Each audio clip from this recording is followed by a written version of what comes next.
Julle mag maar sit, as julle sal.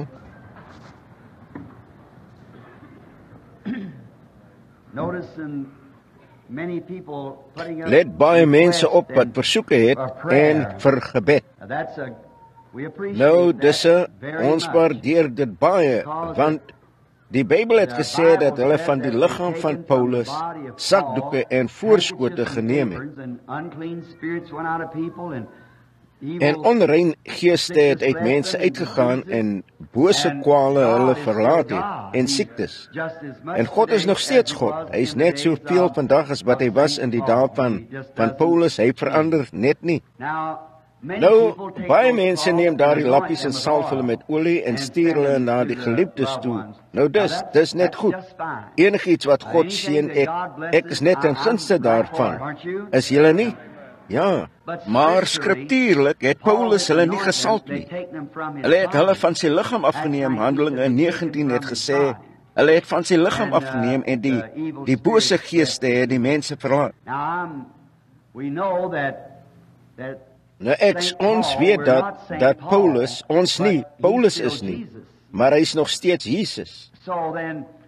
So dan, hy is net soveel Jesus vanaand as wat hy was in die dae van Paulus. So, hy het net die mense se geloof in sy diensknegt geëer en hy sal dieselfde vir julle doen.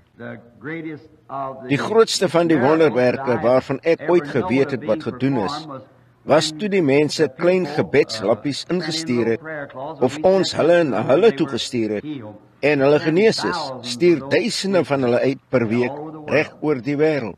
En ek en nou in Suid-Afrika, waar ons 'n groot byeenkomste gehad het by 'n groot vliegveld, en hulle het dit vir ons gegee vir die dienste. Die mense, dit was in Kaapstad, daar was soveel, ons het geen gebou gehad om hulle in te sit nie. Ons het dit buite op die vliegveld gehou. En daar was ek dink hulle het, dit was omtrent, ek vergeet hoeveel sakke van net hierdie eislike groot gooiingsakke vol pos, en om oor gebid te word. En ek het gegaan en gebid oor hierdie pos, en een van die verslaggewers het gesê, Broer Branham is baie bygelowig gesê, hy het gebid oor briewe om uit te stuur na siek mense toe. Ja, julle sien, die broer het net nie verstaan dat dit 'n opdrag is, wat vir ons nagelaat is in die skrifte, dat ons oor daardie goed moet bid nie. En net 'n klein voorbeeld daarvan, want ons wil vanaand is, of ons het die diens vanaand hoofsaaklik vir gebed vir die siekes gegee. Daar was 'n tyd gelede wat ek een van die getuienisse gelees het, wat teruggekom het, 'n dame in Duitsland. Sy was kreupel vir omtrent 17 jaar in 'n rolstoel gesit. En wanneer ek hierdie so stuur ons stukkies lamp, wanneer hulle nie stuur nie. Want ek was altyd in staat om 'n sakdoek in te sit, maar wanneer hulle in duisende uitgaan, en sakdoek omtrent 15-20 sent elk, kan jy dit nie doen nie. En so ons kry net honderde jaards lint en knip hulle in klein stukkies, en ek bid oor elkeen. As jy een nodig het, laat weet net die kantoor, ons bid oor hulle en stuur hulle uit. Dan sal jy 'n klein vormbriefie kry, en mense staan alle ure van die nag op, maak 'n ketting om die wêreld, gebed vir die siekes. Die Bybel het gesê, ons kan ons foute aan mekaar bely en vir mekaar bid, en so ons oral om die volk, om die wêreld. So hierdie dame het hare gekry, en daar is instruksie daar wat sê, as dit moontlik is, vra jou pastoor en dan laat hom saam met jou bid wanneer jy die lint op jou sit, en as jy nie jou pastoor naby het nie, vra dan 'n goeie Christen buurman. As jy enige sonde gedoen het, kwaad aan iemand kwaad gepraat het, of enigiets verkeerd gedoen het, waarvan jy weet, gaan maak dit eers reg voor jy die lint op jou sit, en dan maak gereed. En dan wanneer jy die lint opsit, glo dan dat God genees. Sit dit, sê ek vir hulle, op hulle onderklere naby hulle hart, en teen soveel uur, 9 uur in die oggend, 12 uur in die middag, en 3 uur in die middag, om die wêreld is daar 'n gebedsketting daarvan. Mense staan op om 2 uur in die oggend en sopoorts om daardie gebedsketting om die wêreld te maak, en dan is miskien 1,5 miljoen of 2 miljoen mense op een slag vir mekaar bid. Moet iets net gebeur. God moet dit net hoor, en dan so daarmee sou hulle. Hierdie Duitse dametjie, dit was baie wel, ek sou nie wou sê asof dit ontheiligend was om dit te sê nie, soort van oulik, maar sy het gesê, ek het die sakdoekie op my gesit, Sy het gesê, daar het my buurvrou gekom om saam met my te bid. En sy het gesê, ek het al my sondes bely wat ek gehad het. En die Here gevra om my weer te laat loop, sodat ek hom kan verheerlik. Gesê, toe alles klaar was, broer Branham gesê, het ek die linkie op my onderklere gesit, ek het gesê, goed meneer Duiwel, jy het my vasgehou net so lank as wat jy dit gaan doen. Sy het opgestaan uit die rolstoel, begin loop. Net so eenvoudig. As jy net eenvoudig is, jy weet, die probleem met ons Christene, of ons mense, ons mag God so ver weg en so ingewikkeld, die eenvoud. Ek het elke aand 'n paar Indiane opgelet wat net hier sit. Hulle is nie vanaand hier nie, veronderstel ek, maar iemand het vir my gesê dat daar 'n paar sangers was wat gesing het en 'n paar Indiaanse seuns wat gesing het. Ek sou hulle graag wou gehoor het voor hulle vertrek het, maar in elk geval, ek het gedink aan die eerste keer wat ek ooit vir Indiane gepreek het. Dit was die Apaches by in Arizona, bo by St. Carlos. En so die Indiaan is 'n baie vreemde kerel. Ek het dit uitgevind nadat ek nou die oggend gaan visvang het. Ek het iemand gevra wat hy vir aas gebruik. Hy het gesê, net aas. Hy wou my nie sê nie. Ek het gesê, dankie meneer. Hy was beslis 'n visserman. En so ek was, hulle is verstommend. Ek het nou my seun het een keer gebedskaartjies uitgedeel by 'n groot tentdiens in Phoenix. En ek het uitgevind dat mense in die gebedsry kom met miskien 'n hoofpyn en 'n seertand. Die mense wat daar buite sit met kanker, sterwend.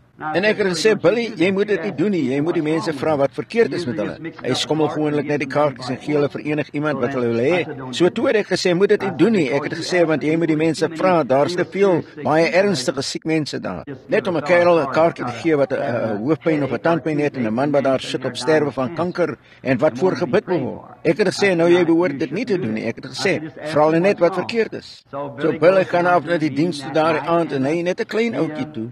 En hy het sy kaartjies gekry en hulle geskommel en hy het gesê, nou moet elkeen van julle vir my sê wat fout is met julle.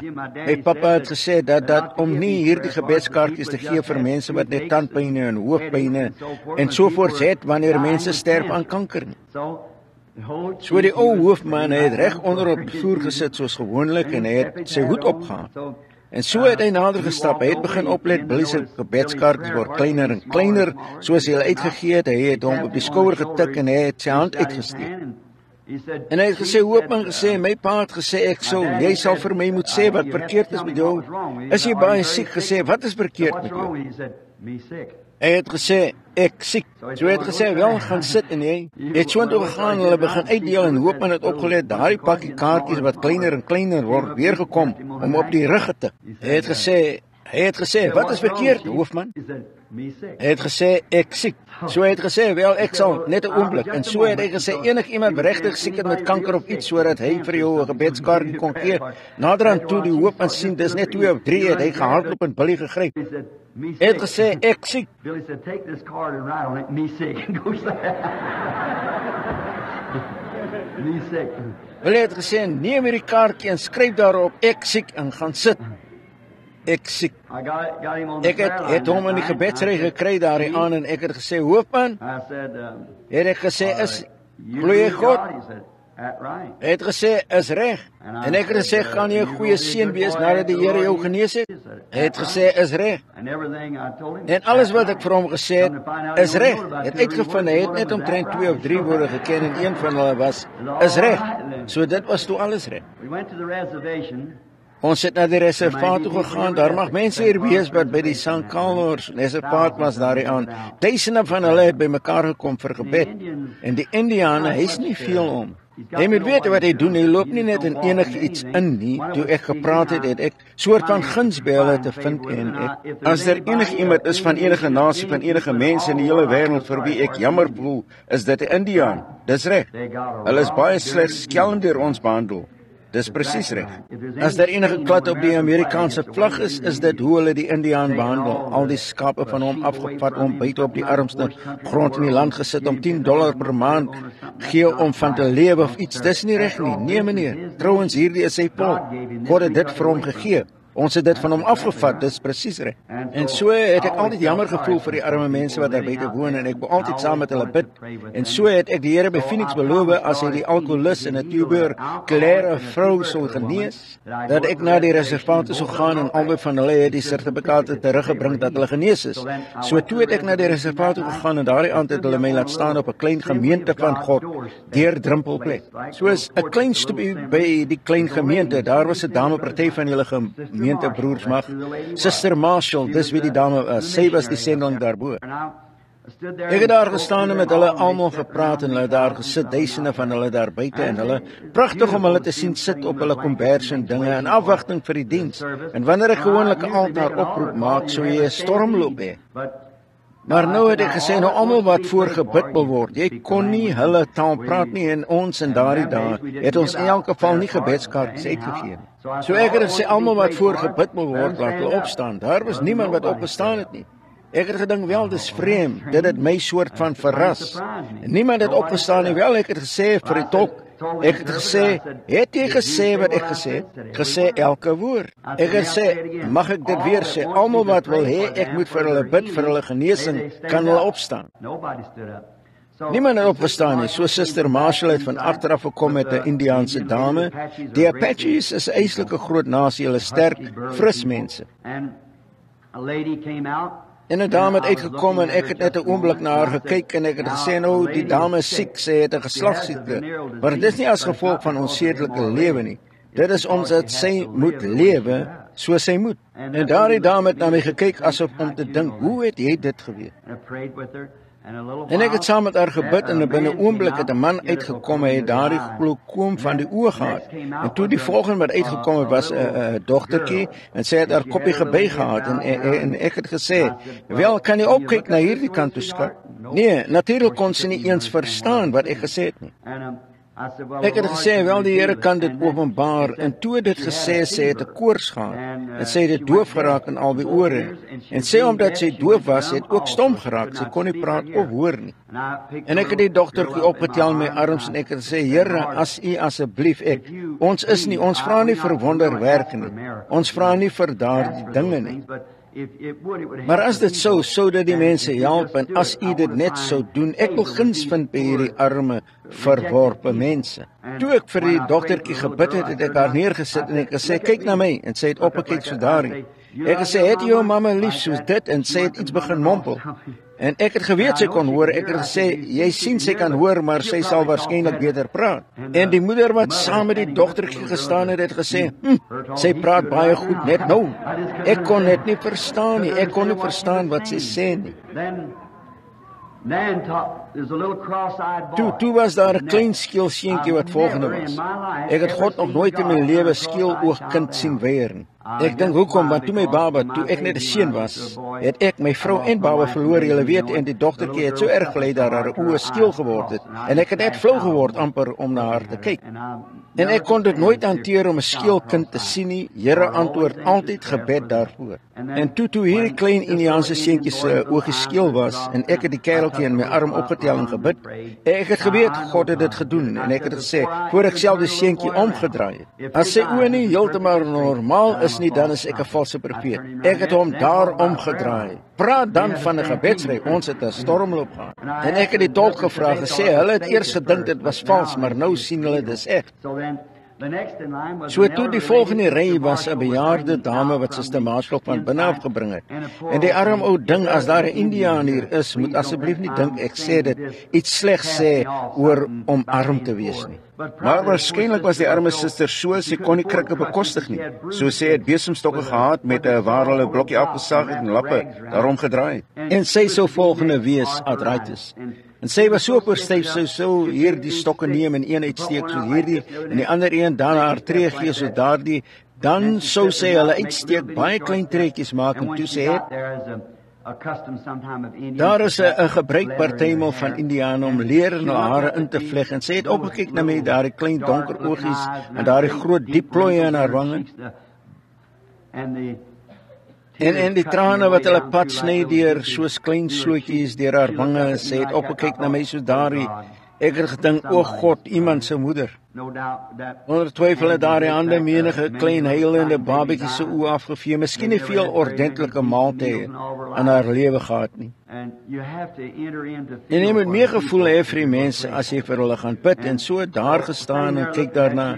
Sy het net opgekyk na my en sy het begin glimlag. Ek het nooit gebid of enigiets gedoen nie. Sy het net een kruk in een hand gevat en een in die ander dit vir my gegee en van die platform afgestap, net so goed soos enige iemand. Net so eenvoudig sien ons probeer dit ingewikkeld maak. Is dit reg vir net nog een dingetjie oor? Dit was omtrent 3:00 in die oggend en ek steeds in die ry gestaan en ek het gesê, ek sal vir hulle almal bid want ek moes die volgende dag vertrek. En ek het opgelet, hulle kom almal nat aan ver bo aan hierdie kant en ek het gesê, wat is die probleem met waarom is hulle nat? Sy het wel hulle uitgehardloop in die reservaat in en hulle geliefdes gebring en gesê, hulle wag nie om af te gaan, omtrent 10 myl na die driftoe, gesê hulle loop reg deur die rivier met hulle draal op hulle rug, op enige manier kry hulle daar oor kan. En toe ek daar het aangekom, ingestoot van die kant af wat by die agterdeur inkom en vooruit gaan, 'n man wat 'n plank gevat het en 2 stokke daaroor gesit het. En hy het 'n ou gryskop kerel gehad met sy bene oor sy knie hier en oor sy arms, en daar was 2 eislike groot frisgeboude Indiane wat hom gedra het. En een het daar gestaan, sy lippe was blou en het gebewe van die koue heeltemal nat. En ek het gesê, praat jy Engels? Hy het gesê, bietjie. En ek het gesê, dink jy nie hy sal longontsteking kry van nat word nie? Gesien wat hy so sê, julle weet net sy geloof betoets. Hy het gesê, Jesus Christus het na my gekyk, ek het my pa gebring. Ek het gesê, wat makeer jou papa? Hy is siek, hy het gebewe, hy het verlamming gehad, soos daar die ou kerel wat daar gelê het, julle weet. En ek het gesê, praat hy Engels? Nee, ek het gesê, wel, bring hom hier naartoe, hulle het hom laat verbykom. Ek reken sy broer agter hom, hy was 'n man wat jonger gelyk het, wat gedra het, verbygekom. Ek het my hande oor hom gesit en ek het sê, meneer, mag die Here jou seën. Ek het gesê, Jesus, help hierdie arme, dierbare man wat homself nie kan help nie, eer die geloof van seun wat hom gebring het. Gesê, goed, laat hom verbykom. En ek net binne 'n oomblik het ek iets hoor gil en skree, rondgekyk, die ou Indiane die plank op sy eie skouer gehad, rondgegaan en vir almal gewaai, reg gegaan. Maar baie keer ons bleekgesig mense sien ons net sit en, wel, bid weer vir my, ek sal teruggaan deur 'n ry of oogkoeste. Hulle glo net, dis al net kinderlike geloof. Dis hoe ons dit moet doen, sien, net glo. Dis nie ingewikkeld nie. Onder in Mexico stad verlede jaar toe Generaal Medina, die baie van julle broers, en ek weet, Generaal Medina is die een van die besondere generaals in die Meksikaanse leer. En ek het die voorreg gehad om die eerste protestant te wees, wat ooit na Mexico stad toe genooi is om vir die siek mense te bid of 'n diens te hê deur die Meksikaanse leer, en dit was deur Generaal Medina. Ek het hom pas nou die dag by die konvensie en moet die volle evangelie sakemanne handgeskit met hom. Probeer en kom weer terug. En ons was net 3 ander daar en ek na die Bill Arena toe gegaan, maar ons het dit nie gekry nie. So hulle het 'n eislike groot plek daar buite in die veld gehad, 'n groot soos nog 'n groot arena. En die mense nou praat van Christus wil hê. Hulle het daar gekom om 9:00 in die oggend. Geen plek om te sit nie en ek het nie eers gearriveer vir 9:00 in die aand nie. Hulle sou net teen mekaar leun soos skape wat in 'n veld staan. En ek kan nou die tweede aand wat reën neergestort het, daar die arme mense wat daar gestaan het na die reën, net die Meksikaanse mense. En die vorige aand is daar 'n groot wonderwerk gedoen. Daar het 'n ou man oor die platform gekom. In Mexico, hulle ekonomie is baie swak gebalanseerd. Miskien sê Pancho maak, hy's 'n meslaer, maak 8 pesos per dag en hy sou vir 4 dames werk om vir hom 'n paar skoene te kry. Nou dis die balans van die ekonomie in Mexico. Maar tog moet hulle 50 sent daarvan betaal om 'n vetkers op $1 miljoen altaar te brand.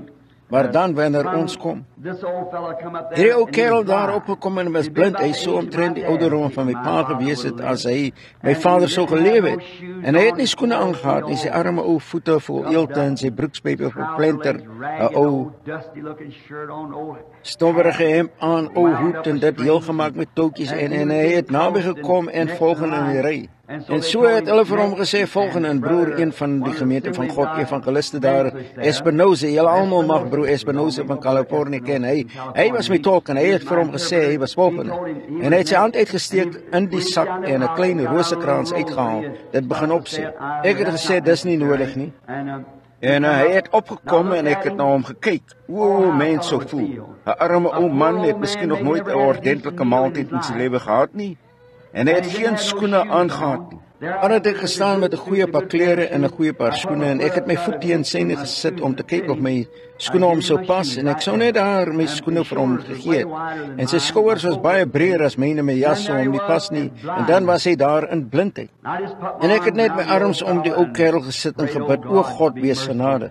Net eens het ek gehoor, glory adios, en daar het hy op en af oor die platform gehardloop, kon sien so goed as wat ek op julle kan net 'n wonderlike tyd gehad. En die volgende aand met 'n platform so lank soos hierdie kamer hier, 'n klomp ou jasse en serpe en Charlies, so hoog wat daar lê om oor gebid te word. Hoe hulle ooit sou weet aan wie dit behoort het, weet ek nie. En toe en terwyl die reën hulle wat nat word, net reg buite in die oopte, 'n eislike groot arena. En Bill het vir my kom sê, het gesê, papa, hey, daar's 'n vrou daaronder wat 'n dooie baba het, wat vanmôre gesterf het. Sê, hy kan niks met haar doen nie. Gesê, sy klim reg bo oor daardie plek aanwyser, loop bo op hulle skouers met daardie baba, en gesê, ons het haar 3 of 4 keer van die platform afgesloot, ons kan niks doen nie. Jy moet soontoe kom en haar sien. Hoeveel ken vir Jack Moore, broer Jack Moore van Shreveport, Louisiana? Ek reken baie van julle, wel, hy was by my. En ek het gesê, broer Jack, gaan nie soontoe en bid 'n gebed vir die dametjie en ek het gesê vir die baba, ek het gesê dis dood van vanmôre af. Ek het gesê dit sal 'n soort van troos. Ek het gesê ek kan haar nie hiernatoe bring nie, sê het nie gebedskaart nie. Ek het gesê dit sou nie reg wees teenoor die mense wat die gebedskaartjie het nie. Hulle het die voorrang om by die gebedsry te kom. Hulle het al vroeg vanmôre gestaan en daardie kaartjies gekry. En so het broer Jack begin gaan om die dame te sien en ek het net uitgekyk oor die gehoor en ek het 'n babatjie in 'n visioen gesien wat net gelykies maak sy aan die klap klein Meksikaanse babatjie. Ek het omgedraai, ek het gedink, wel, ek miskien beter ek soontoe gaan. Ek het gesê, bring haar op. En so het hulle op sy gestaan, pragtige dametjie omtrent, ek sou sê 20 jaar oud. Sy het 'n kombersie soos hierdie gehad en die vormpie het onder die kombers gelê en sy het op haar knie geval en begin skree. Padre, julle weet.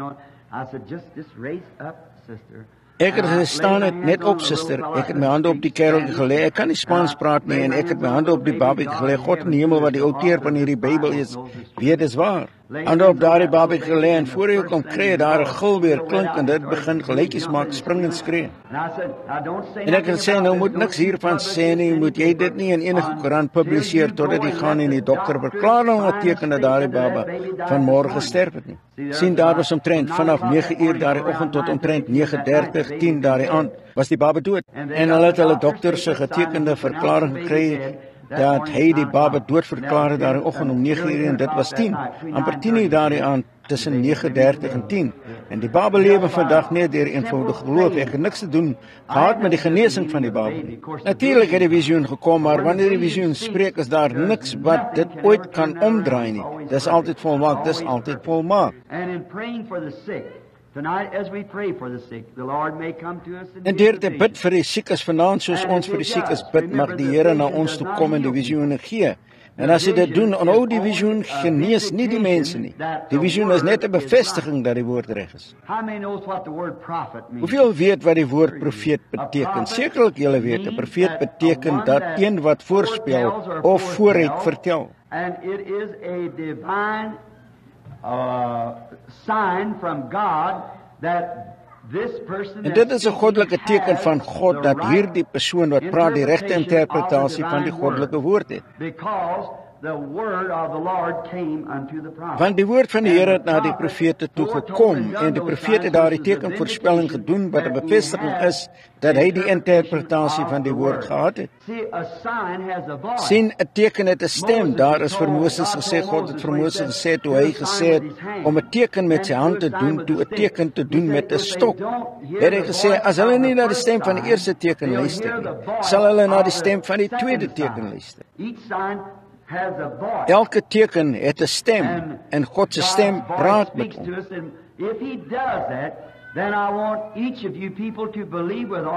En as hy dit doen, dan wil ek hê elkeen van julle mense moet met julle hele hart glo dat Christus die seun van God hier is om julle gesond te maak.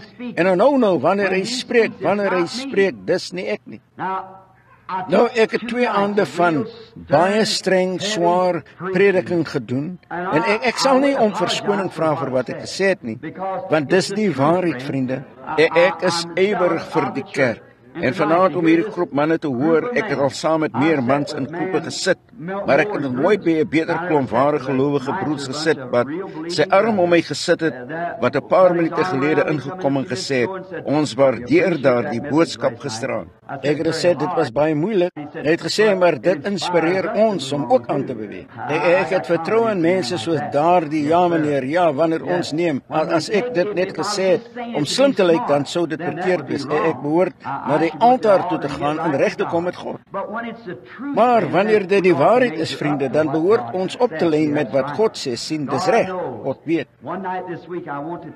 Aan hierdie week wil ek iets vertel wat omtrent 'n maand gelede met my gebeur het, en dan sal julle verstaan van iets wat gebeur het. Of dit 'n visioen was of nie, weet ek nie. Ek het die broers vertel by die ontbyt en ek wou die voorsitters en party van die komitee sien of dit in orde is om dit een aand hier op die platform te vertel, iets wat gebeur het soos 'n visioen met my. Ek is lief vir mense en ek is net lief vir mense en ek wil vir ewig saam met hulle lewe. Ek wil in die ewigheid saam met hulle lewe en ek sal julle liewer nou 'n klein bietjie ontstel. As om julle daar te hoor staan op daardie dag soos 'n meisie wat onlangs in ons stad gesterf het. En daar het 'n meisie na die tabernakel gekom daarbo, sy oudtydse ou meisietjie. En so hierdie meisie het haar bespot, haar oudtyds genoem en alles. En sy het haar gevra om saam met haar na dans toe te gaan. En die meisie van die tabernakel het gesê, ons gaan nie na danse toe nie. Sy het gesê, daardie verkrampte pastoor van jou meneer Branham, sy het gesê, hy nie so 'n mal en 'n godsdienstige fanatikus was nie, sou jy meer vryheid gaan. Sy het gesê, ek doen dit nie as gevolg van meneer Branham se oortuiging nie, ek doen dit volgens my eie oortuigings van Jesus Christus. God seën daardie meisie. Hierdie dame wat dit vir haar gesê het, was 'n sonndagskoolonderwyseres. Meneer Perkins werk vir die ondernemer daar in die stad. Omtrent 6 maande na hierdie opmerking gemaak is hierdie meisie siek geword en gesterf. Hulle het nie geweet wat dit was nie. Dit was geslagsiekte. Meneer Perkins, toe hy die balsamvloeistof in die meisie se liggaam ingepomp het hy iets bly ruik. Dit het uitgelek soort van. En hy het oopgemaak en sê het gate in haar gevreet gehad soos daardie van 'n geslagsiekte. Dis reg, en baie ruimte om te spot, sê iemand is fanaties. Toe sy gesterf het, as dit in orde is, sal ek julle die getuienis vertel. Toe die meisie gesterf het, sy het haar hele sondagskoolklas ingebring. Hulle moes haar sien opgaan, hemelse huis toe natuurlik. Maar sy was baie wêrelds, baie wêrelds. En toe sy gereed gemaak het om te sterf, het sy gedink, dis in orde. Julle weet, daar is 'n weg wat reg lyk vir die mens. Maar die einde daarvan is die weë van die dood. Wel, hierdie meisie, toe sy gereed gemaak het om te sterf, haar pastoor het sigarette gerook in 'n koker, lang koker, het een van hierdie agterste voor kraag gedra. Dit was heeltemal in orde as hy dit wil doen, maar as hy net die evangelie sou preek. Jesus, ek dink nie Jesus het homself enigstens anders gemaak as enig ander mens nie. Hy het aangetrek soos gewone mense en onder die mense beweeg. Hy was 'n man soos ander mense en so, hy was ons voorbeeld wanneer dit kom by aantrek op enigiets anders. Ek dink nie ons hoef aan te trek nie, ek dink ons lewens vertel dit beter as wat ons aantrek van wat ons is. En so toe hierdie geen minagting egter daarvan nie. Maar die man was buite in die saal en so toe die meisie gereed gemaak het om te sterf, toe die dood haar getref het in plaas van om engele te sien kom, het sy gesê, my God, ek's verlore. Hulle het die pastoor geroep en sy het gesê, hy het gesê, hier, gesê, jy weet is reg gesê, jy was 'n lidmaat van die kerk. Sy het gesê, jou bedrieger van mense, jy's die oorsaak daarvan, ek gaan hel toe en jy's die oorsaak daarvan. En sê het daardie meisie geroep vir wie sy dit gesê het daarbo by die tabernakel, klein mevrou Humes, maar hulle het haar nie betyds daar gekry. Die meisie het gesterf en die prediker het gesê, sy was hysteries. En gevra dat die dokter kom en haar 'n inspuiting gee, maar sy was weg voor die dokter daar gekom het. Allerlei bose goed gesê teen haar prediker. Broer, suster, ek sou haat om voor een van die mense te staan vir wie ek gepreek het en iemand dit vir my te hoor sê. As ek dit partymal baie rof moet maak, ek sal liewer so wees en goed en skoon en reg met my God wees wanneer die tyd kom. Nou, voor ons sy woord oopmaak, laat ons bid, soos ons hoofde buig. Most gracious and holy Father, Wees genadig en heilige Vader, ons nader u goddelike troon van geregtigheid vandaan in die naam van die Here Jesus, wat sy bloed oor ons siele pleit dat ons nie in die oordeel sou staan. Maar tog sonder daardie gestorte bloed sou ons almal veroordeel word en sou daar geen manier vir ons wees om u ooit te nader nie. Maar ons het hierdie salige ding van hom, dat as julle die Vader enigiets in my naam vra, hy dit sal doen. Dan Vader, bid ons vanaand dat u ons sal vergewe vir ons oortredinge. Enigiets wat ons gedoen het of gesê het of gedink het wat verkeerd was, vergewe ons daarvoor.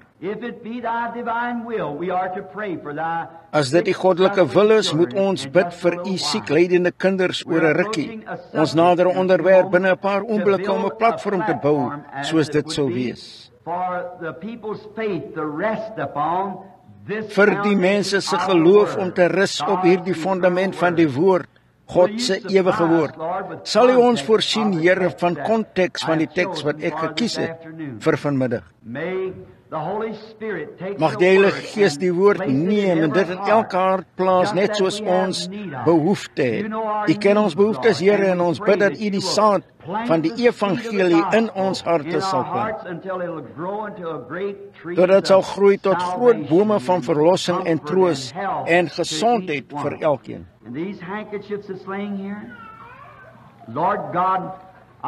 En hierdie sakdoekie wat hier lê, Here God, ek lê my hande op hulle ter nagedagtenis van Paulus, wat hierdie opdrag gegee het en geglo dat hy dit in die Bybel gekry het, waar dat Elisa die staf geneem en vir Gehazi gesê het, gaan lê dit op die baba.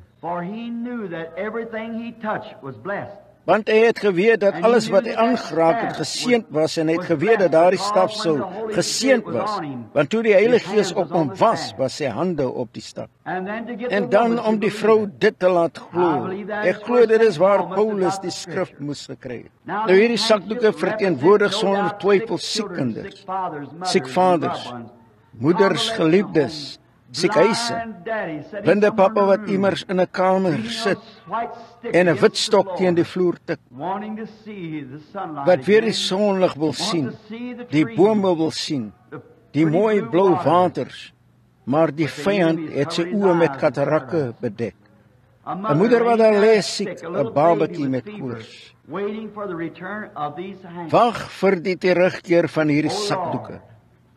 O Here, hoor my Here, bid ek. Daar staan geskrywe dat die kinders van Israel een keer op hulle pad was na die beloofde land en die Schelfsee het in die pad gekom. En daar word gesê deur een skrywer dat God afgekyk het deur daardie vuurkolom met kwaai oë en die Schelfsee het bang geword, teruggerol en Israel het voortmarseer na die beloofde land. O goddelike Vader, mag U nie net deur die vuurkolom kyk nie, maar deur die bloed van Jesus, en wanneer hierdie tekentjies gestuur word na die beddens van die siekes en beproefdes, of waar hulle ook al mag wees, mag U kyk deur die bloed van die Here Jesus, weet dat Hy op Golgotha gesterf het en hy ter wille van ons oortredinge deurboor is, deur sy wonde daar van ons genesing gekom het. Mag die vyand bang word, wegbeweeg, en mag die siek mense in daardie goeie land van gesondheid ingaan, wat geskryf is in die skrif, ek wil bo alles hê dat julle gesond sal wees.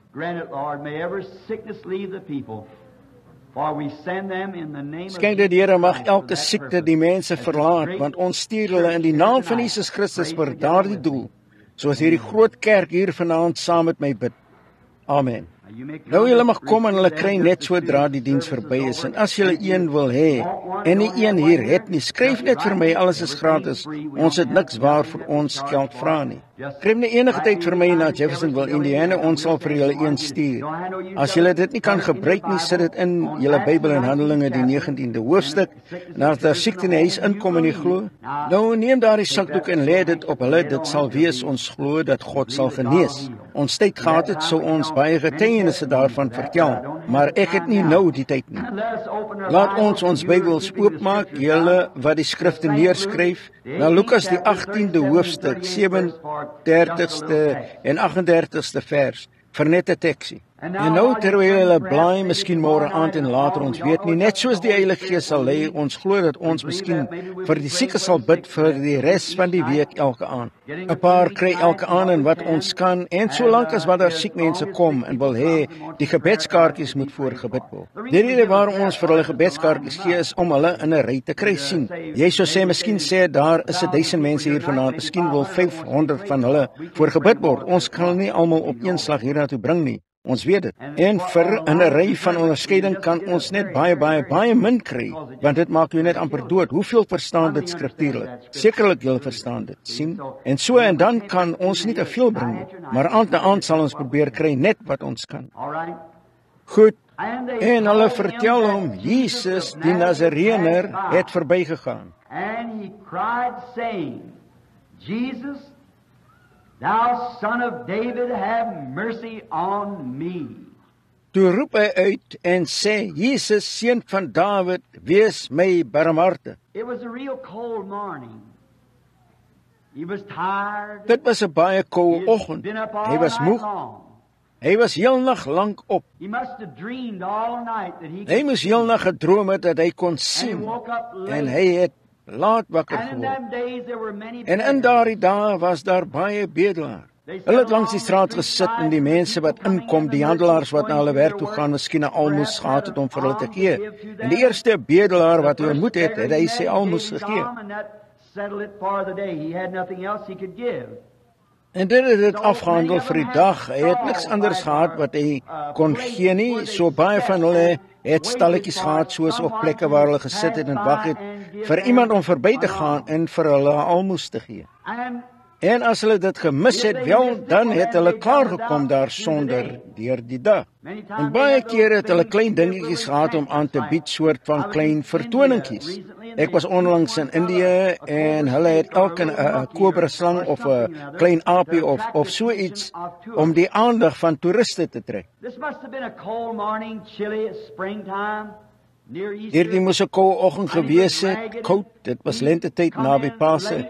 Hy was verslete en hy het laat ingekom en sy plek was om te sit by die poort van Jericho. Sy naam was Bartimeus. En jy, daar word vir ons vertel dat hy getroud was, 'n dogtertjie gehad het, maar omdat hy heel nag op was, nie veel slaap gekry het nie, het hy laat opgestaan en hy het sy tyd van almose bedel gemis.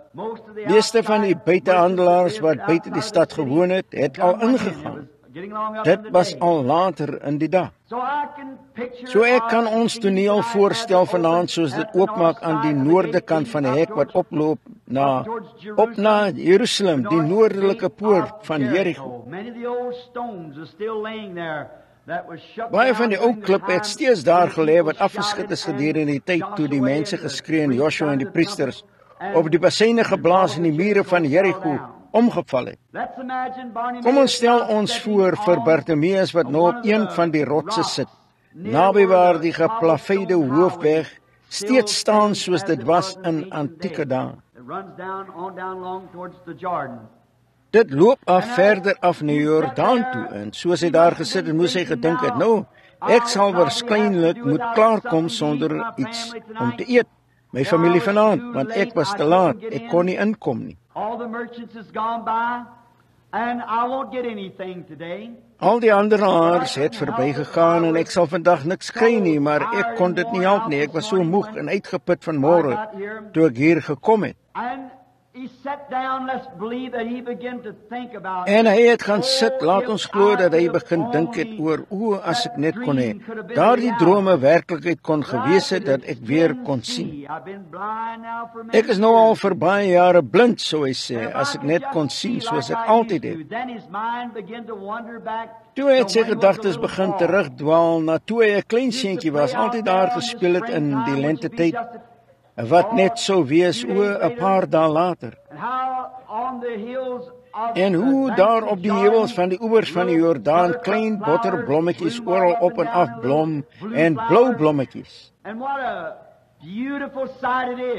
En wat 'n pragtige gesig is dit nie? En hoe dit hy altyd gedink het toe hy 'n klein seentjie was, hoe hy op en af teen daardie heuwel op sou dwaal en baljare en speel saam met die ander seentjies. En dan onthou hy dat na sy liewe Joodse moeder hom so inroep vir sy middagmaal. Na hy sy middagete sou eet, sou sy uitgaan op die stoep en sy sou hom op haar skoot sit en sy haartjies uit sy oë uitvee. En sy sou na hom kyk en hy sou sien hoe mooi sy was en hoe sy sou sê, Bartimeus, jou oogies is so blou soos die lig daarbo. En hy sou dink, as ek net nog een keer daardie dag kon oorleef, wanneer ek die blomme kon sien en die bye hier rondjaag en die mooi voëls hoor en hulle sien en my pragtige moeder sien.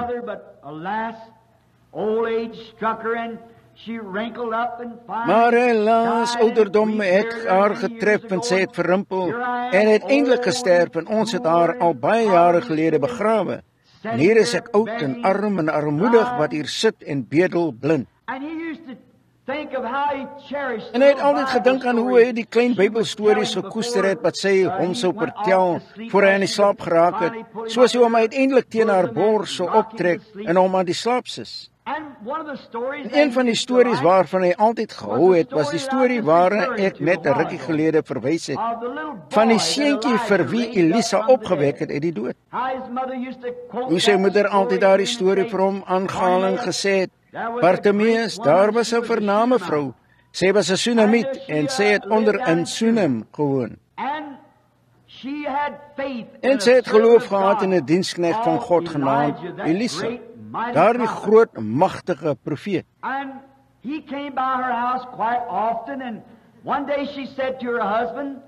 En hy het baie dikwels by haar huis ingekom en eendag het sy vir haar man gesê, ons sien dat hierdie man wat na hierdie kant toe kom, 'n heilige man is.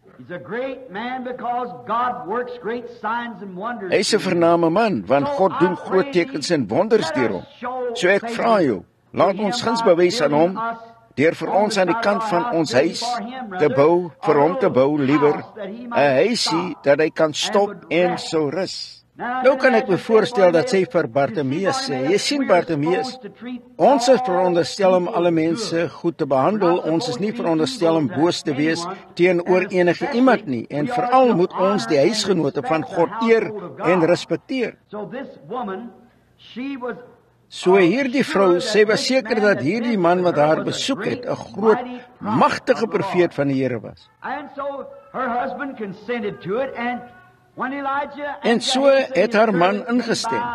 En toe Elisa en Gehazi sy diensknegt weer verbygekom het, was daar 'n mooi klein kamertjie gebou buitekant langs die muur, 'n klein kruikie met bietjie water daarin, en 'n bedjie en 'n voetbank en 'n plek vir hom om te rus. Hy was op sy pad na 'n grot bo by Berg Karmel, waartoe hy gegaan het om te vas en bid gedurende sekere dae. Nuwe maande en vakansiedae voor die profeet in die strate gespreek het. En toe Elisa aangekom het en dit alles gesien het wat hierdie goedhartige vrou gedoen het, wel, het hy Gehazi ingestuur en gesê, en vra vir haar, wat kan ons vir haar doen? Ek is 'n persoonlike vriend van die hoofkaptein en ek sal ook met die koning praat, kan ek namens haar praat?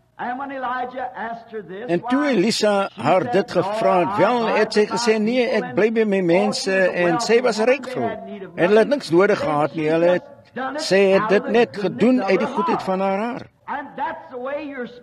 En dis hoe jy veronderstel is om enigiets te doen wanneer jy dit vir God doen.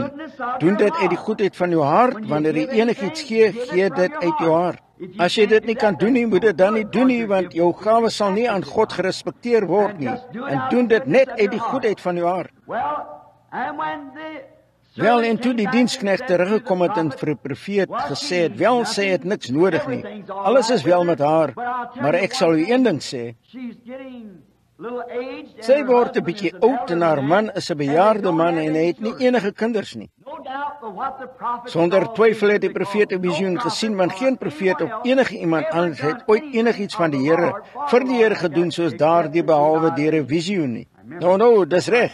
Vind enige plek in die skrif op enige plek, dis altyd eerste. God sê vir hulle, God, die mens kan niks liekraak doen nie, Hy is 'n diensknegt van God. Selfs Jesus Christus het gesê, ek doen niks self nie, maar wat ek die Vader sien doen, dit doen die Seun ook net so, Johannes 5:19. En as die Seun van God niks kan doen sonder dat die Vader hom eers gewys het nie, hoeveel minder kan ons sonder dat God ons eers wys? Daarom spring ons met vrymoedigheid in dinge in, soms sonder om te weet wat ons doen, maar wanneer God 'n visioen gee en spreek en wys presies wat hy gaan doen, is dit net 'n drama om dit op te voel. Dis al want God gaan dit doen.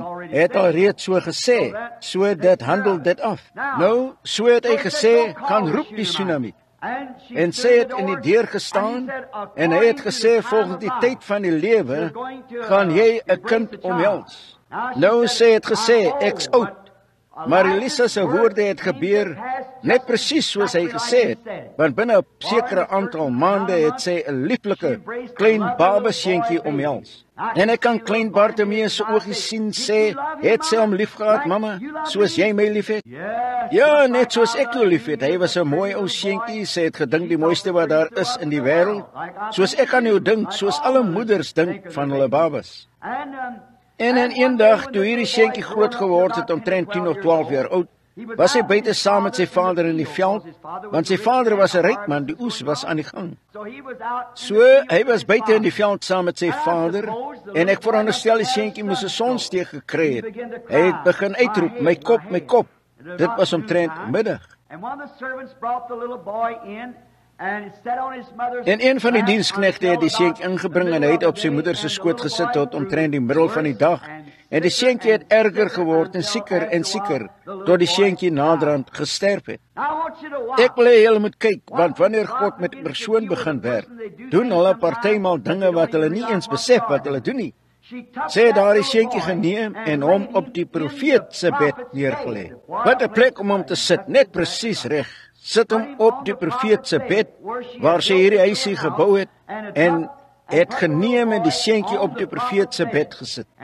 En sy het vir die diensknegt gesê, saal 'n klein muil op en gaan vooruit. Moenie stop tensy ek vir jou sê nie. Haar man het gesê, moenie opgaan na 'n berg Karmel nie, dis nie nuwe maan of Sabbat nie, die profeet sal nie daar wees nie. Maar daardie moederhart vir haar baba, sy was in die nood, en sy het geweet, as sy ooit by daardie profeet uitkom, dat sy sou uitvind waarom God haar baba geneem het. As God vir die profeet kon sê, sy gaan die baba hê, en sy het dit gehad, sekerlik kon God sê waarom hy die baba weggeneem het. Sy het gesê, alles is reg, gaan voort. En die diensknegt het vooruit gegaan na die berg Karmel en Elisa was daar. Hy het buite in die grot hier gestaan, uitgekyk, hy het gesê, hier kom daar die tsunami. En gesê, sy is bekommerd, maar God het dit vir my verberg. Hy het my nooit vertel waaroor sy haar probleem gaan nie. Julle sien, God vertel nie vir sy diensknegte alles wat hy doen nie. Hy laat hulle net weet wat hy wil hê, hulle moet weet. Sien, dit hang van God af. Daar was hier die groot man, maar hy het nie geweet wat haar probleem was nie. En so het hy vir Gehasie gesê, hardloop uit haar tegemoet en sê, is alles reg? En hy het gesê, gaan dit goed met jou, gaan dit goed met jou man, gaan dit goed met jou seun? Kyk na daardie vrou, alles is reg. Amen. Ek hou daarvan. Hoekom?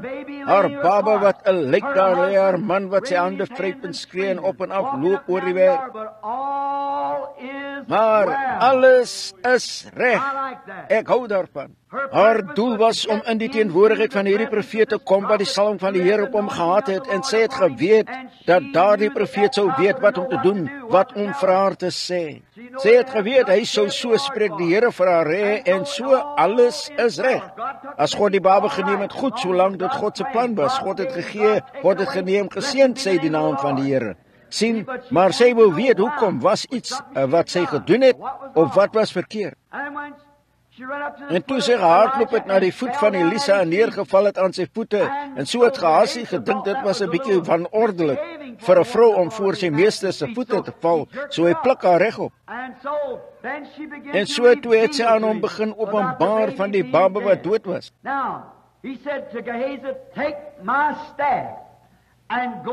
Nou het vir Gehasie gesê, neem my staf en gaan vooruit en lê dit op die baba.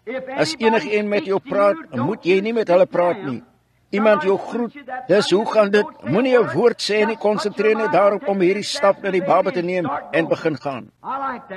Ek hou daarvan, ons het geen tyd om rond te loer nie, die boodskap is dringend, mense sterf, laat ons vorentoe gaan. En hy het die staf geneem en vertrek. Nou ek glo as die vrou sou geglo dat dit die saak sou afhandel, sou dit gedoen het. Maar haar geloof was nie in die staf nie, dit was in die profeet. So sy het gesê, so die Here jou God lewe en nooit sterf nie, en jou siel nooit sterf nie, ek gaan jou nie verlaat nie, ek gaan net hier bly. Ek hou daarvan, hou daaraan vas, wanneer jy hou vas op God kry vir iets, moet jy nie laat los nie, dis reg. As jy Jesus as jou geneeser aanneem, moenie dat enige duiwel niks anders jou uit daarvan laat afsien nie.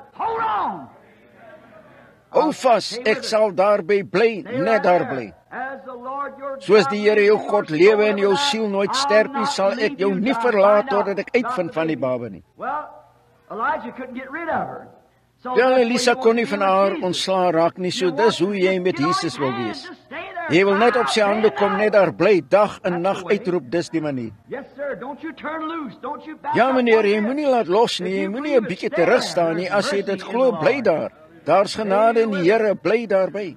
En ek dink, dis hoekom Maria of dit was Martha, wat uitgegaan op Jesus toe ontmoet, sy het geweet, sy het daar die storie van die Sunamitiese baba gelees, sy het geweet, as God in die profeet was God sekerlik in sy seun.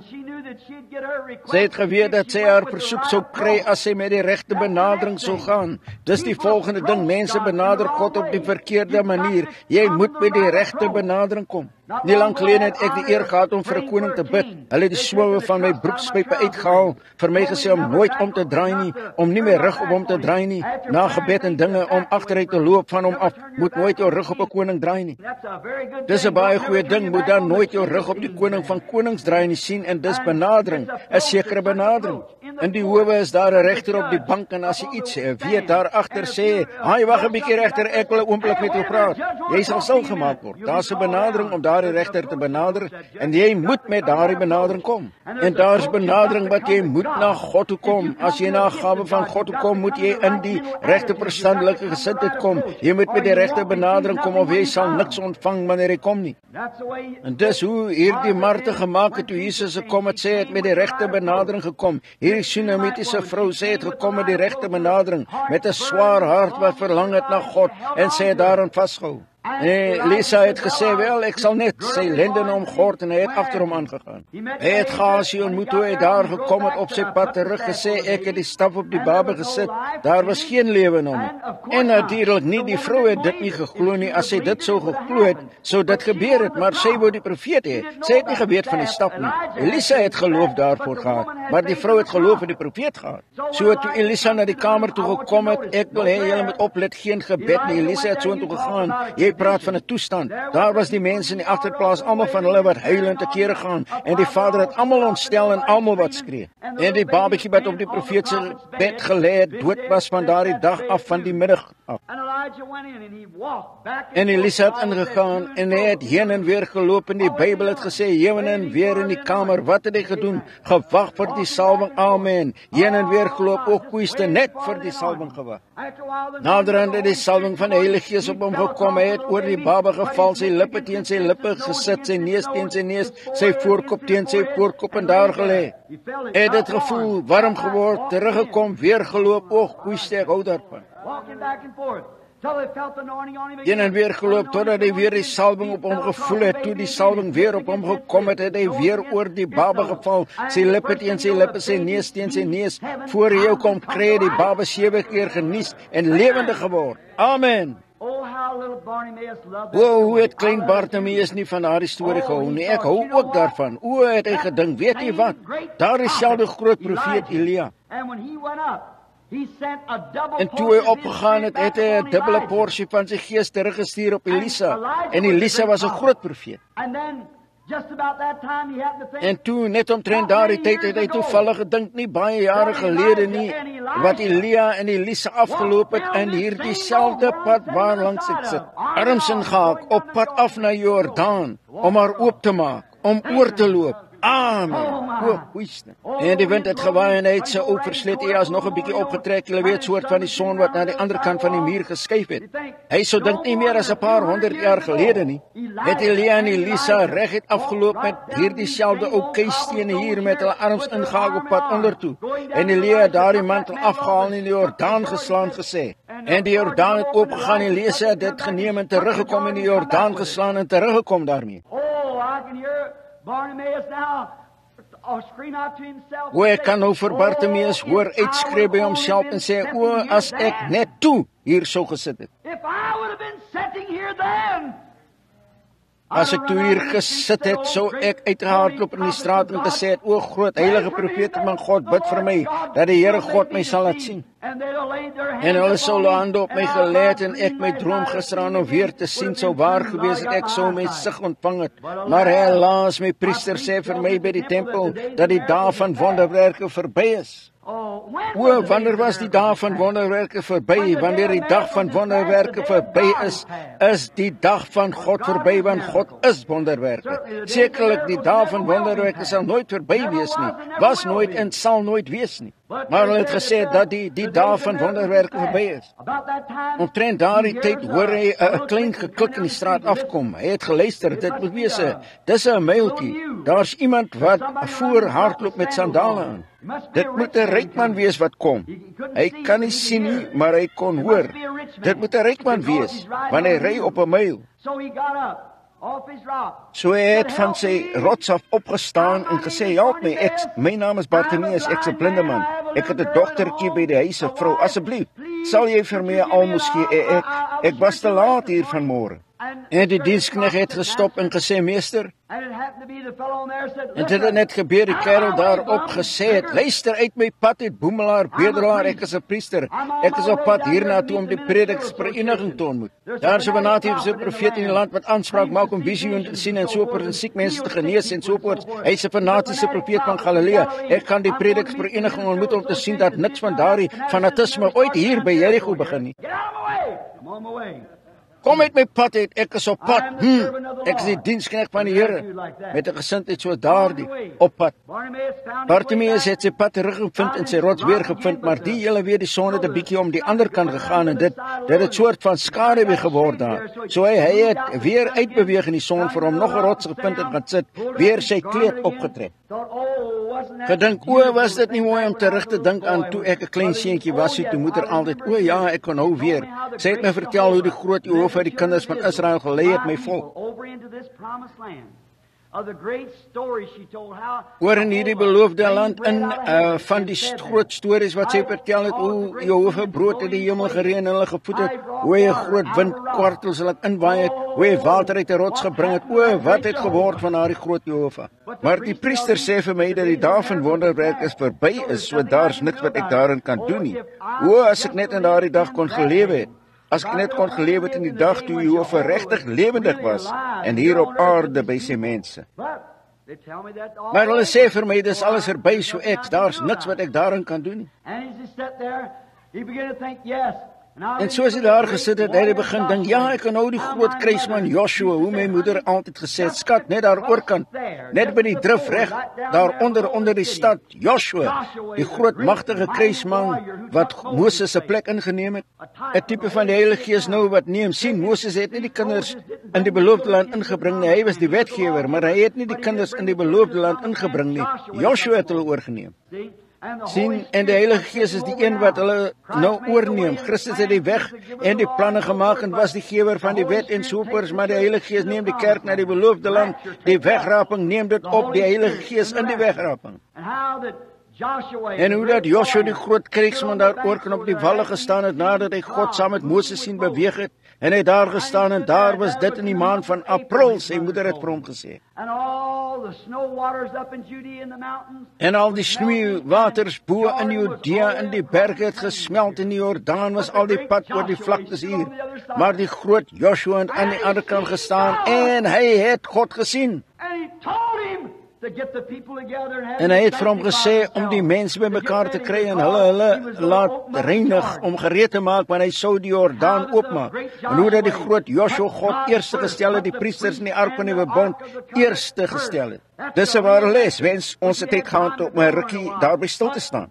Stel God eerste as jy iets wil sien. As die dokter vir jou gesê het, hy het alles gedoen wat hy vir jou kan doen, die man is eerlik. Dan as hy alles gedoen het wat hy kan doen, plaas God nou daar buite. Plaas God daar en hou hom daar. Neem God as jou geneeser en kyk wat hy doen. Die dokter is beperk, God is onbeperk. Die dokter kan enigiets doen, hy kan op 2 sintuie werk. Wat hy kan sien, wat hy kan voel, die enigste 2 van sy sintuie wat enigiets sal verklaar. God goeiste, hy is onontginde hulpbronne, hy het alles, hy kan net die woord spreek en dit sal so wees. Plaas hom eerste.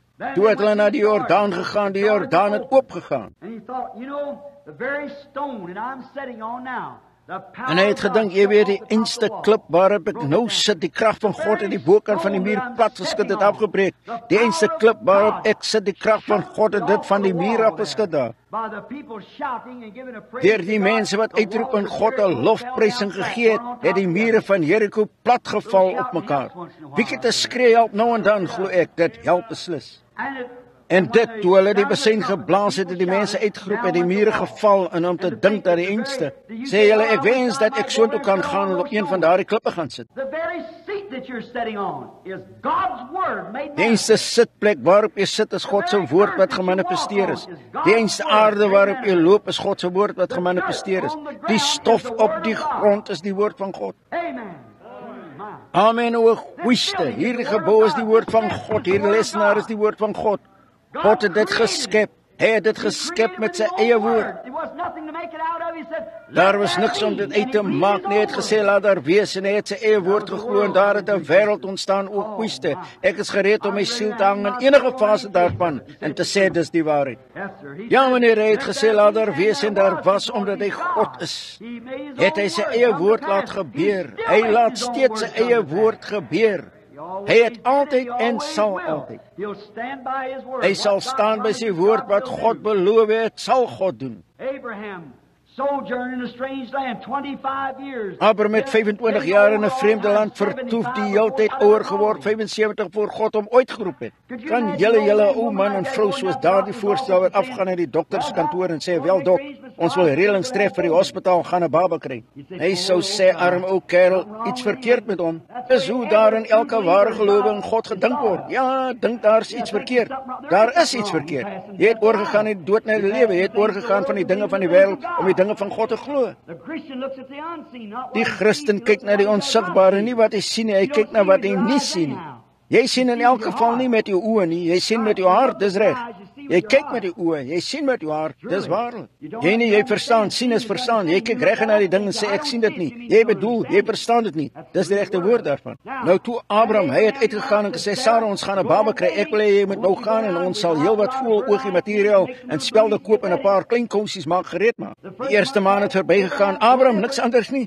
Sien sy was toe ver verby menopause gesê, geen verskil nie. Tweede maand het verbygegaan, geen verskil nie. Abraham net dieselfde as wat dit was. Halleluja, gaan die baba kry in elk geval. Hoe weet jy? God het so gesê, dit handel dit af. 'n jaar het verbygegaan. Enige verskil, Sarah? Nee, geen verskil nie. Prys God, ons gaan hê dit gaan 'n groter wonderwerk wees as wat dit was as dit verlede jaar gebeur het. 'n jaar ouer nou, ek 76 en jy 66. Halleluja. Groter wonderwerk as wat dit sou wees as ons 'n jaar jonger was. Nog geen verskil nie. Geen verskil nie. 10 jaar het verbygegaan. Nog geen verskil nie. Prys God, ons gaan dit in elk geval kry. En ons is veronderstel om seuns en dogters van Abraham te wees. Dis die kinders van Abraham. En as dit nie gebeur binne 2 minute nadat daar vir ons gebid nie, sê ons, o, ek het dit nie gekry nie. O, jy's 'n swak verskoning vir 'n seun en dogter van Abraham, soos daardie. Abraham, in plaas daarvan dat hy swakker geword het, het die Bybel gesê het hy die heeltyd sterker geword. Sterker geword toe hy 100 jaar oud was, het hy steeds God geprys. Hy sou dit kry, en hy het. Hulle het hierdie kind gekry, want God het so gesê.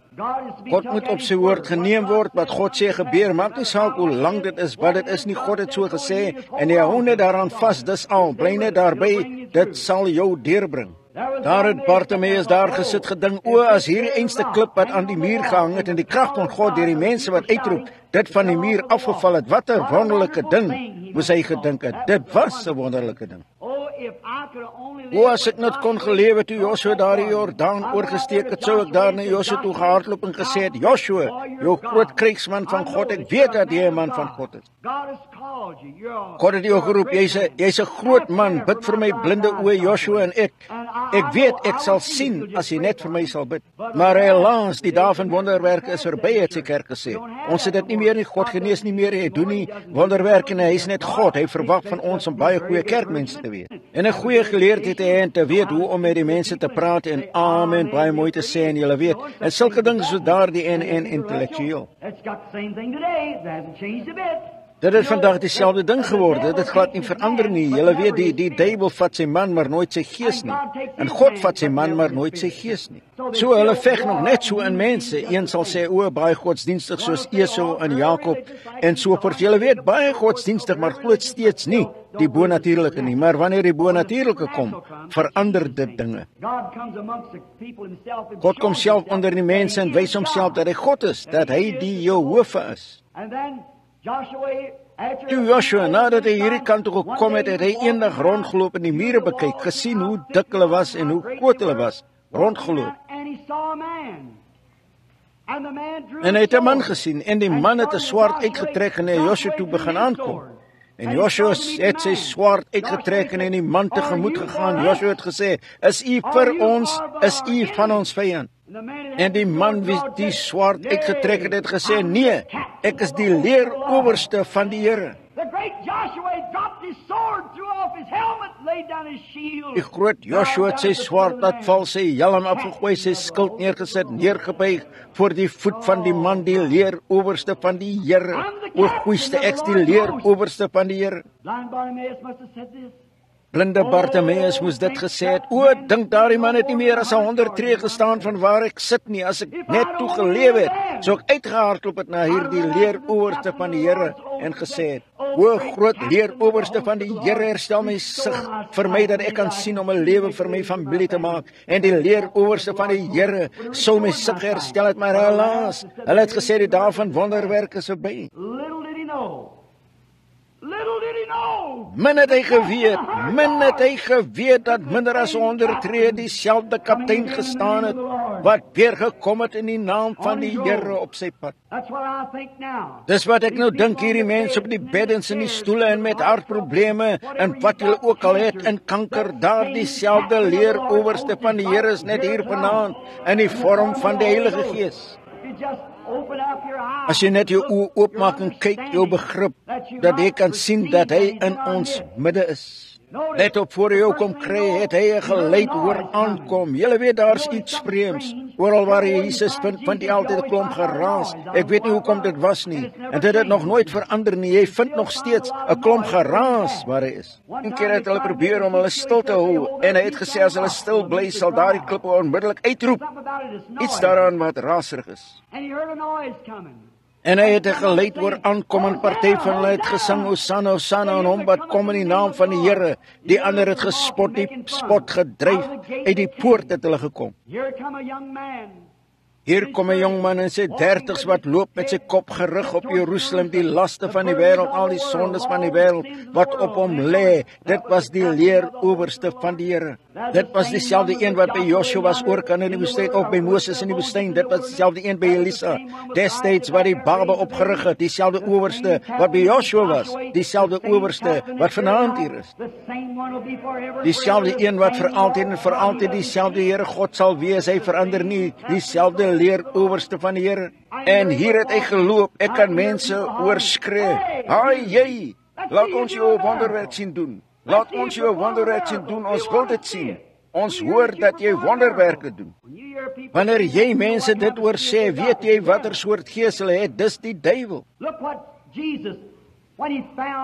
Kyk wat Jesus toe hy gevind het, toe die Satan hom in die woestyn ingeneem het, het hy gesê, as u die seun van God is, verander hierdie klip in brood, u is honger, en u wil iets hê om te eet. So maak net van hierdie klippe brood as u die seun van God is. Dit sal my u laat glo as u dit net sal doen. Jesus steur hom nie aan die duiwel nie, geen diensknegt van God steur hom aan die duiwel nie. Jesus het gesê, daar staan geskrywe, die mens sal nie van brood alleen lewe nie. Toe hulle hom in die binnehowe van die Romeinse howe gehad het, hulle lap om sy gesig gesit en 'n stok geneem en hom bo op die kop geslaan gesê het, nou hulle sê hy is 'n profeet, dat u dinge kan vertel wat mense gedoen het en wat mense sal doen. Sê nou vir ons wie u geslaan het, ons sal u glo. Hy kon dit gedoen het, maar hy sou na die duiwel geluister het. Hy het dit nie gedoen nie, hy het net daar gesit en nooit sy mond opgemaak nie. Met 'n lap om sy gesig en hom geslaan het hy gesê, u is 'n profeet, sê vir ons wie u nou geslaan het, ons sal u glo. Maar dieselfde duiwel lewe vandag in mense, sê as daar 'n God is 'n geneeser, as hierdie kerel gawe van goddelike genesing het, gaan soontoe. Genees hierdie een, laat my dit sien, ek sal dit glo, laat my sien. Julle weet kerke daardie soort propaganda uitgebring. Onthou julle net, dis die gees, dieselfde gees. Priester het gesê, as jy die seun van God is, kom nou af van die kruis, trek jou hande los en kom af en ons sal jou glo. Wel, hy kon dit gedoen het as hy wil. Julle weet, hulle die grootste eer daar aan hom bewys, wat hy ooit aan hom bewys het. Kajafas, die hoëpriester, hulle het gesê, hy het ander gered, homself kan hy nie red nie, dit was sy eer. En as hy ander gered het, kon hy nie. As hy homself gered het, kon hy nie ander red nie. So hy het homself gegee, sodat die ander kan red sien. Hy moes homself gee, sodat hy ons kan red.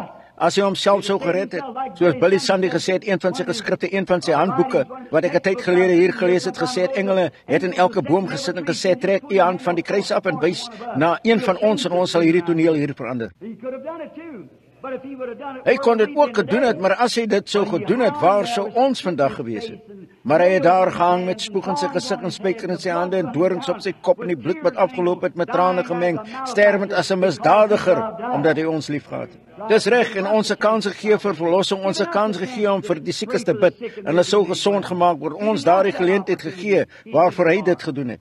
En hier het daar die Here se leeroowerste uitgekom, ek kan daar dieselfde priester hoor, wat pas 'n rukkie gelede met hom gepraat en gesê het, uit die pad uit, ons wil nie een van daardie genesingsdienste in ons dorp hê nie, 'n klomp mense wat net opgewek is en alles soos daardie, deur 'n klomp fanatisme, een of ander profeet in Galilea, wat uit 'n buite-egtelike gebore is, en hy het nooit na ons skool toe gegaan nie, hy het niks van ons skool af geweet nie, hy het nooit aan ons denominasie behoort nie, ons weet niks van hom af nie, ons sal net daardie ding laat stop sit, ons sal niks daarmee te doen hê nie, daarvan is ek seker. Ons hoor daar dieselfde priester sê, "Haai, ons verstaan dat jy 'n man met die naam van Lazarus opgewek het. Ons het die hele begrafplaas vol van hulle hierbo, kom en wek een van hulle op. Kom hier op teen die heuwel, ons het hulle daarbo begrawe vir honderde jare. Kom hier op en wek een van hulle op. Ons sal nie glo." Maar weet julle wat, hy het nooit enige aandag daaraan gegee nie. Hy was op sy pad na Jerusalem om geoffer te word as offerande. Die hele las van die wêreld op sy kosbare siel.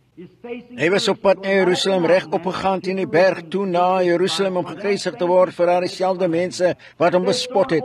Hulle het oorryp vrugte op eiers en hom gegooi en bespot, hom uit die stad uitgedryf, maar hy het nooit enige aandag daaraan gegee nie. Hy het net aangegaan. Bartimeus het ontsteld geraak. Hy het gesê, "Waaroor gaan dit alles? Wat is die probleem? Wat is al hierdie geraas wat ek hoor?" Iemand het gesê, "Uit die pad het bedelaar, ander hierdie kant toe en daardie kant toe." En eintlik glo ek moes dit een of ander dierbare dame gewees het. Die ou kerel is van die klip afgestoot en hy het gesê, "Het jy seer gekry, meneer?" "Nee, mevrou, ek het nie seer gekry nie, maar ek kan nie verstaan nie, waaroor is al hierdie geraas?" Wel, het sy gesê, "Jesus van Nasaret, die Galileese profeet, gaan hier verby." My goeie vrou, sy moes 'n volgeling van Jesus gewees het, want die volgeling van Jesus is altyd bedagsaam en hulle is goedhartig en hulle hou daarvan om mense te help, hou daarvan om iets te doen, om iemand te help. Alle volgelinge van Jesus tree so op. As mense wat die straat probeer oorsteek, 'n volgeling van Jesus gaan nie net verby en laat hulle daar staan om omgery te word nie. Hy stop en help hulle oor die straat. En as hulle 'n arm ou persoon sien met 'n groot klomp kruideniersware, help 'n volgeling van Jesus hulle om dit huis toe te dra. En as hulle iemand in nood sien, gaan hulle help. Dis wat volgelinge van Jesus doen. Hulle is altyd goedhartig, saggaardig, toon medelee, doen dinge vir iemand. Met hierdie volgelinge van Jesus gesê, "Wel meneer, verstaan jy nie die profete nie?" Ja, het hy gesê, "Ek het net soort van hier gesit en droom van wat die profete altyd, wat my moeder altyd vir my vertel het van die profeet." Wel, dan het sy gesê, moet jy verstaan dat daar 'n Messias moet kom. O ja, ons weet dat daar 'n Messias sal kom, want Moses het gesê, die Here ons God sal 'n profeet oprig, soos hy is. En elkeen wat nie na hierdie profeet luister nie, sal afgesny word van die volk. Hy sal 'n groot profeet wees wanneer hy kom. Wel het sy gesê, meneer, hierdie man is daardie profeet. Wel, hy kyk af op die mense, hy onderskei hulle gedagtes. Hy vertel hulle die einste ding wat in hulle hart is. Vertel hulle dinge wat hulle gedoen het, dinge wat sal wees, en elke keer is dit volmaak. Hoe bedoel jy dat daardie man gearriveer het?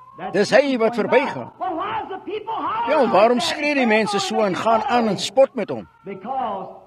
Omdat hulle hom nie ken nie, maar ons ken hom, want ons is gelowiges. Ons ken hom, ons volg hom daagliks. Ons kyk en sien die wonderwerk wat hy doen, en ons oortuig dat hierdie die Messias is. Wel, ek het hom gesien hier 'n tyd gelede toe hy met 'n vrou gepraat het by die put. Hy het gesê, gaan kry jou man. Hy het gesê, ek het nie 'n man nie. Hy het gesê, hy het reg gesê, hy het 5 gehad en die een waarmee jy nou saamleef is nie jou man nie. Wel, het sy vir hom gesê, meneer, ek sien dat jy 'n profeet is. Wel, hy sê, sy het gesê, ons weet, ons Samaritane weet wanneer die Messias kom, dat hy vir ons hierdie dinge sal vertel. Hierdie man het gesê, ek is hy wat met jou praat.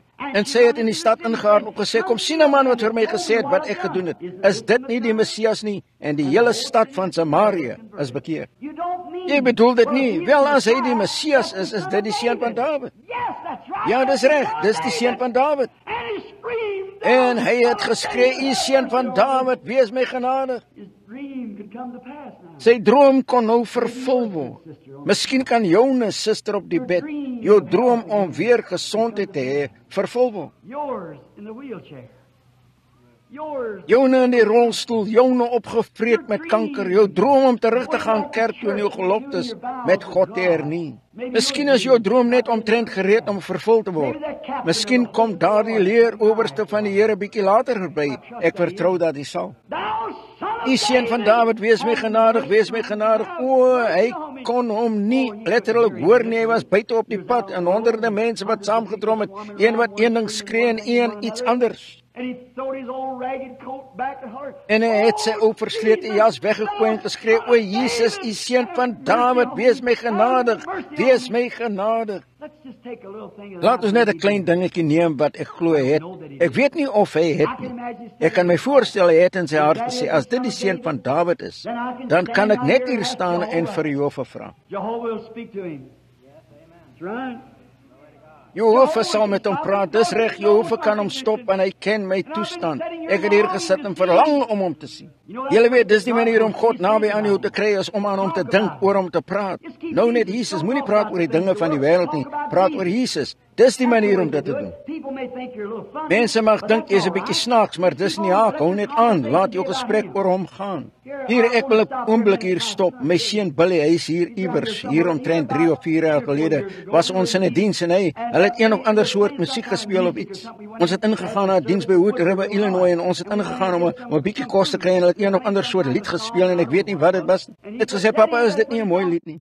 Ek het gesê, wat 'n lied? Ek verpes daardie ou blerkaste wat julle dit ook al noem. Ek het in baie restaurante ingegaan gesê, dame, ek sal $2 hier neersit. Ek het my familie. As julle die prop uit daardie vuil ding daar sal uittrek, dat ek en my familie kan laat eet, trek net die prop uit. Daardie ou rock and roll en boogie woogie en al die soort, dis 'n skande. Dit maak my so senuweeagtig. Jy kan nie eet nie. Ek gee nie self om nie, want ek het 'n klein ratjie waarmee ek myself kan intrek, net aan hoe dink aan God en ek hoor dit glad nie. Toe na rukkie was toe ongetroud voor hy getroud was, een of ander dametjie so verby trippel en het gesê, papa, het sy nie mooi haar nie?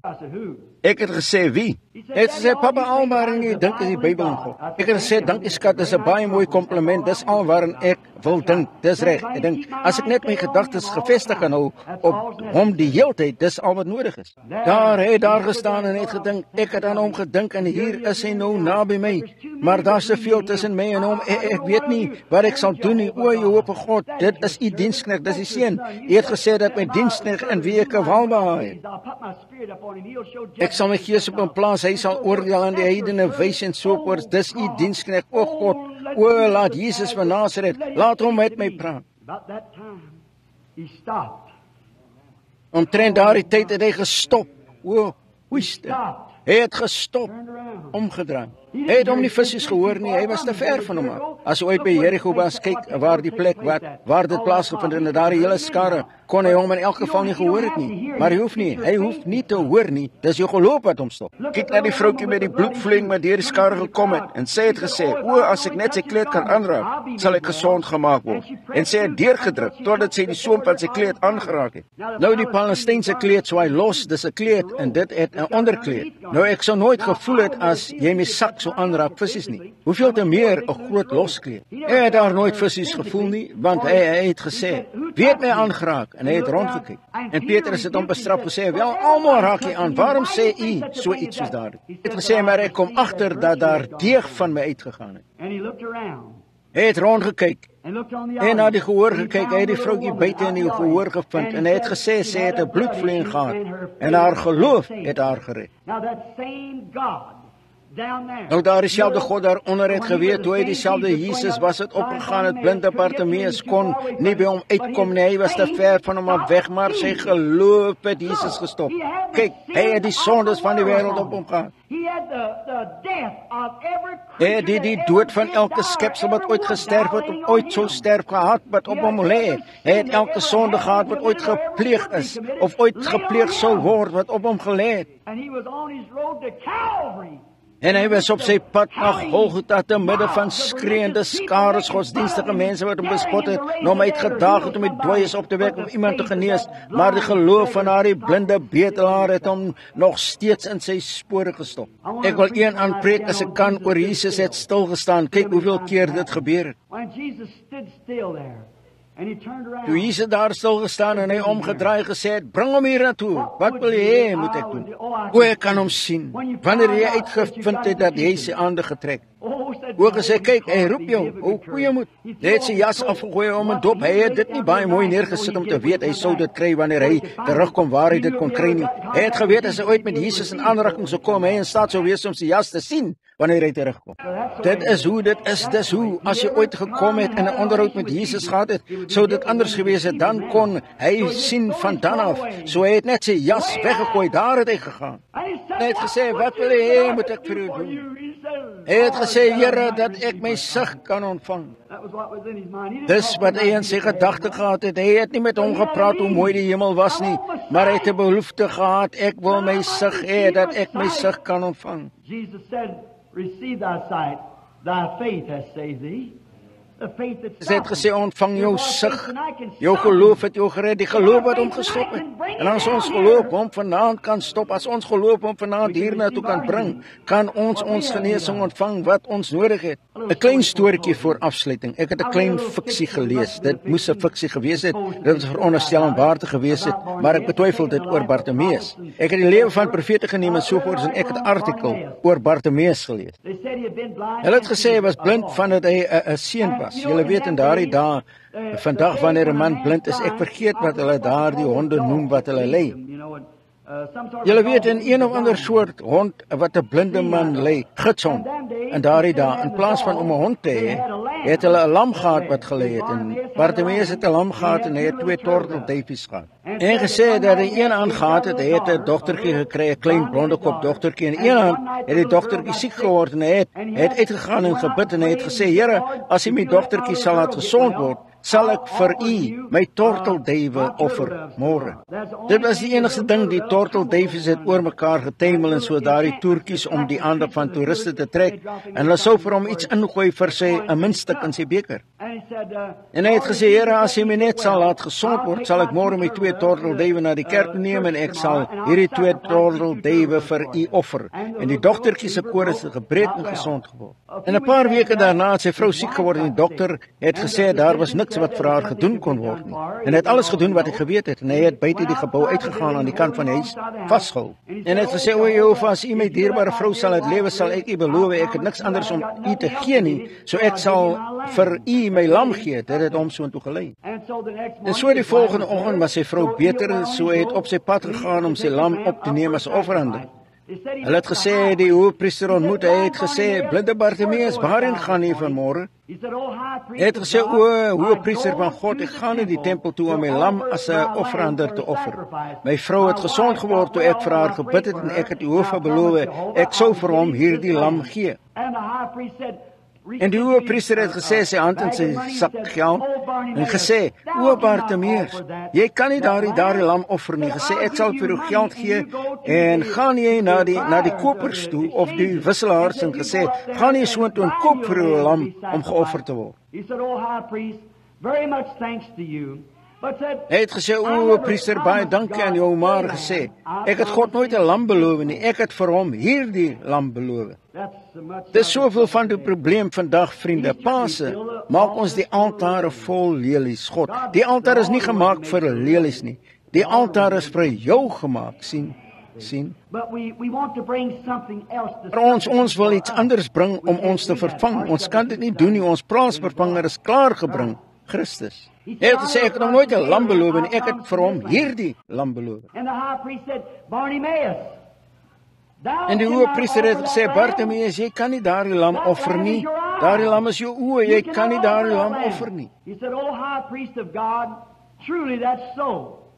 Hy het gesê, o priester van God, is waarlik so, maar as ek my belofte aan God sal God 'n lam voorsien vir blinde Bartimeus se oë. Dit was waarvoor die lam van God daardie koue oggend voorsien het. Die lam van God is voorsien vir blinde Bartimeus se oë. Ek kan hom sien nadat hy gesê het, ontvang jou sig, staan binne 'n paar minute, en na sy hande gekyk. O, hy het vir my gesê, ek sou dit kry. Hy het gesê, my sig sou kom. Die skare het in die pad afgaan, nader en hy het skare weer gesien. Hy het gesê, o, hier is dit. Ek begin my vingers sien beweeg. Hy het weggegaan, God verheerlik, sekerlik, God het 'n lam voorsien vir blinde Bartimeus se oë.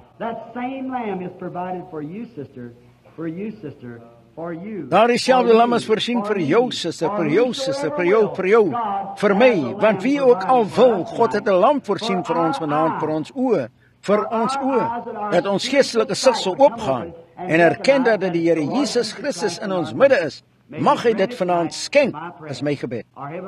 Ons hemelse Vader, ons dank U vir hierdie Bybelstories. Hulle beteken soveel vir ons. Ons is lief vir hulle want hulle is lewe vir ons.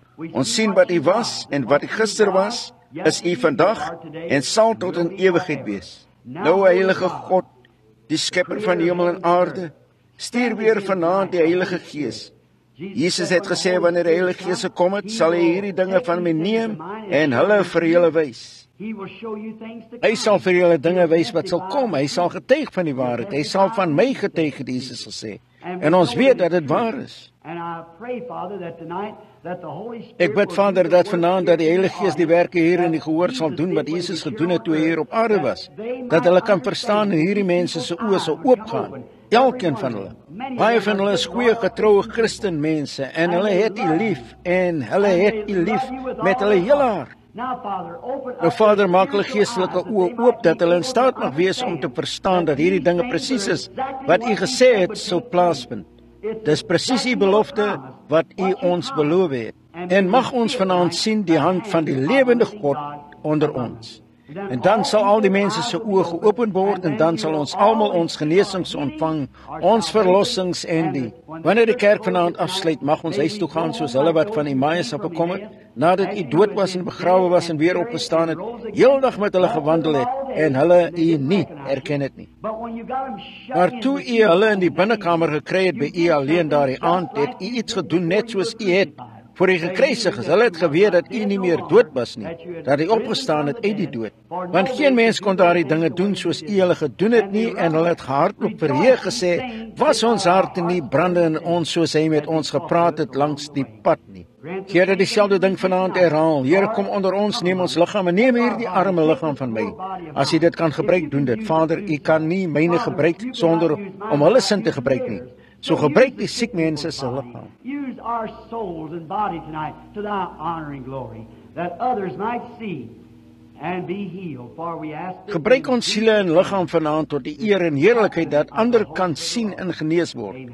Want ons vra dit in Jesus naam, die leer owerste van die Here. Amen. If there was a possible way for me to perform As daar 'n moontlike manier was vir my om 'n genesing te doen, as ek hierdie dame hier kon laat opstaan van hierdie bed waarop sy gelê en weggestap, so ek sou 'n 25 sent stuk neem en dit met my neus om hierdie stad stoot om te sien dat dit gedoen word. Wat is daardie? Wat is dit my suster, my moeder, my vrou was wat daar gelê? Wat as hierdie een van my was? Wat as julle daar buite met kanker of hartprobleme? Wat is dit my moeder, my broer, my seun, my dogter was? Oeste. Maar ek wens ek kon, maar ek kan nie. En as Jesus hier gestaan het met hierdie pak klere aan wat hy vir my gegee het, kan hy ook nie. Hy het dit alreeds gedoen. Hoeveel glo dat verlossing en elke verlossingseening alreeds gekoop is? Wat sou hy doen as hy hier was? Hy sou optree net soos hy het toe hy hier op aarde was. Iets doen wat julle sou sien dat hy die lewende Jesus was.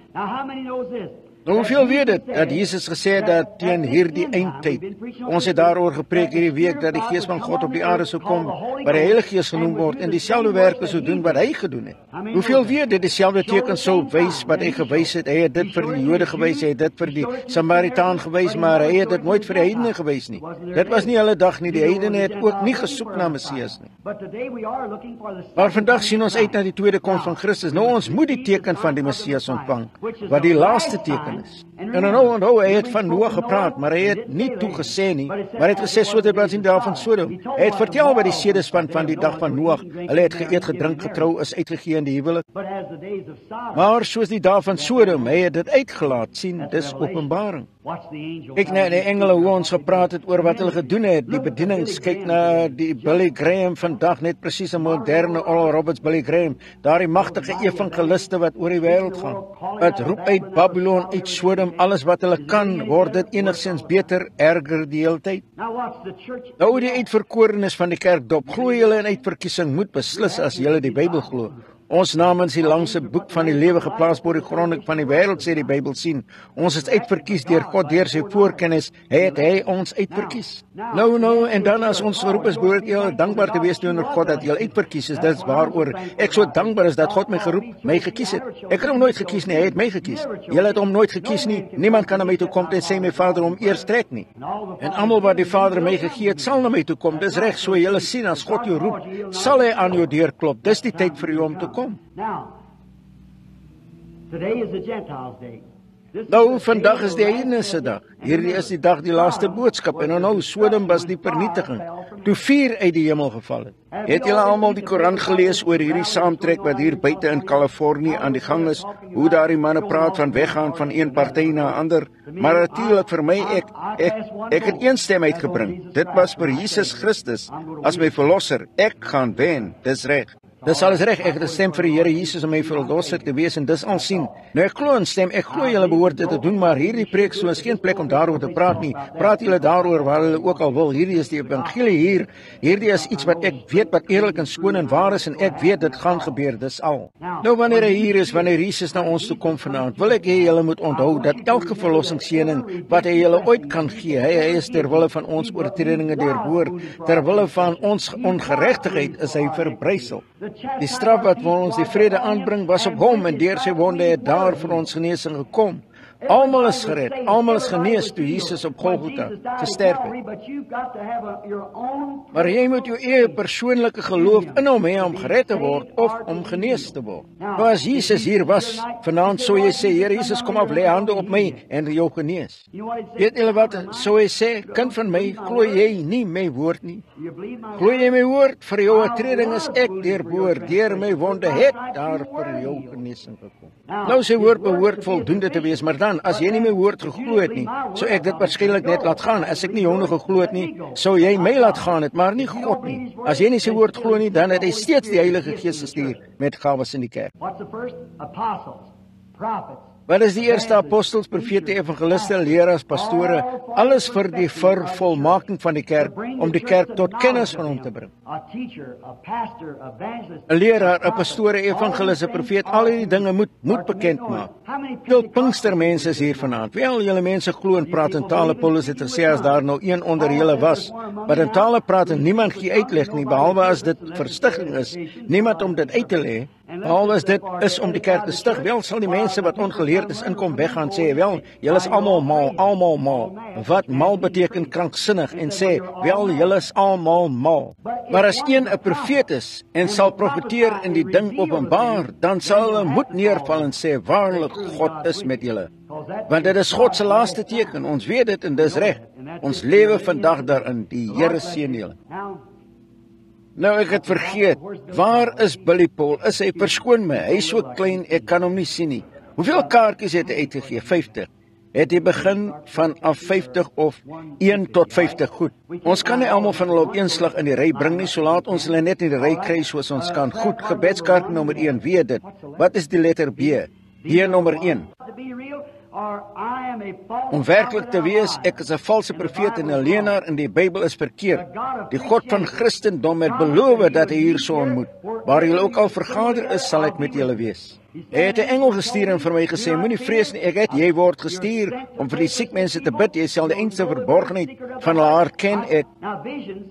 Nou, visioen het begin kom. Eerste ding wat ek in die lewe kan onthou was 'n visioen, dit was altyd. Jy word gebore met hierdie gawes, julle lê nie hande op mekaar vir hierdie soort gawes nie. Hierdie gawes plaas God in die kerk. Is dit reg, broer, sien? God plaas hulle in die kerk, jy word met hulle gebore. Hulle is natuurlik, net natuurlik soos enige ander ding. Ek vertrou dat hy sy teenwoordigheid sal skenk. As hy dit doen, mag sy groot seëninge op ons wees. Wees eerbiedig, glo. Julle sê, waarvoor vertraag jy, broer Brennan? Ek wag vir hom, dis presies. As hy nie kom nie, kan ek niks doen nie, maar as hy my wel salf, kan ek dit doen. Nou kyk julle, wie ook al hierdie mikrofoon hier beheer, want dit mag wees dat ek my stem partymal. Dis 'n onbewustelike, jy weet nie wat hy sê nie. Dis 'n visioen, jy sien iets wat plaasvind en elders, so nou, as dit dalk nie hard genoeg is nie, sê vir party van die manne. Onthou, almal van julle sien julle môre aand as die Here wil, God seën julle. Nou mag die Here Jesus seën terwyl ons saggies sing, glo net, elkeen van ons nou saam.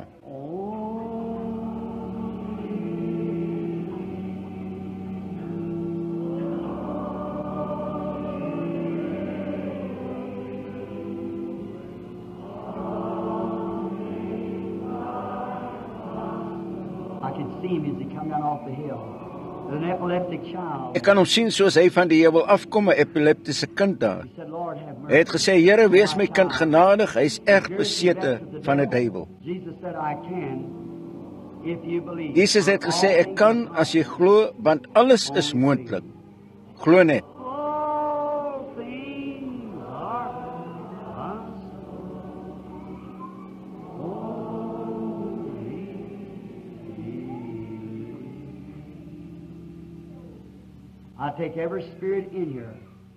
Ek neem elke gees hier binne onder die beheer van die Heilige Gees in die naam van Jesus Christus. Nou is hierdie die man, is hierdie een van die persone om voor gebid te word?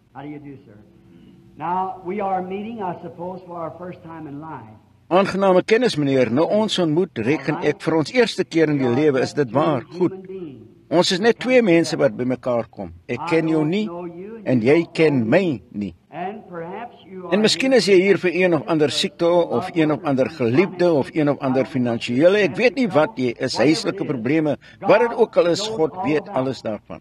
Nou, dit kan so wees dat ek hier oorstap nadat ek jou hierdie dinge vertel het wat ek het, en hande op jou lê en sê, ek sal vir jou bid my broer, en gaan jy en word gesond. Of miskien mag ek doen soos sommige van ons predikerbroer, net ons hande op jou sit en die gees bestraf en so voort, soos party van die broers wat ware ons noem, bulhond geloof het.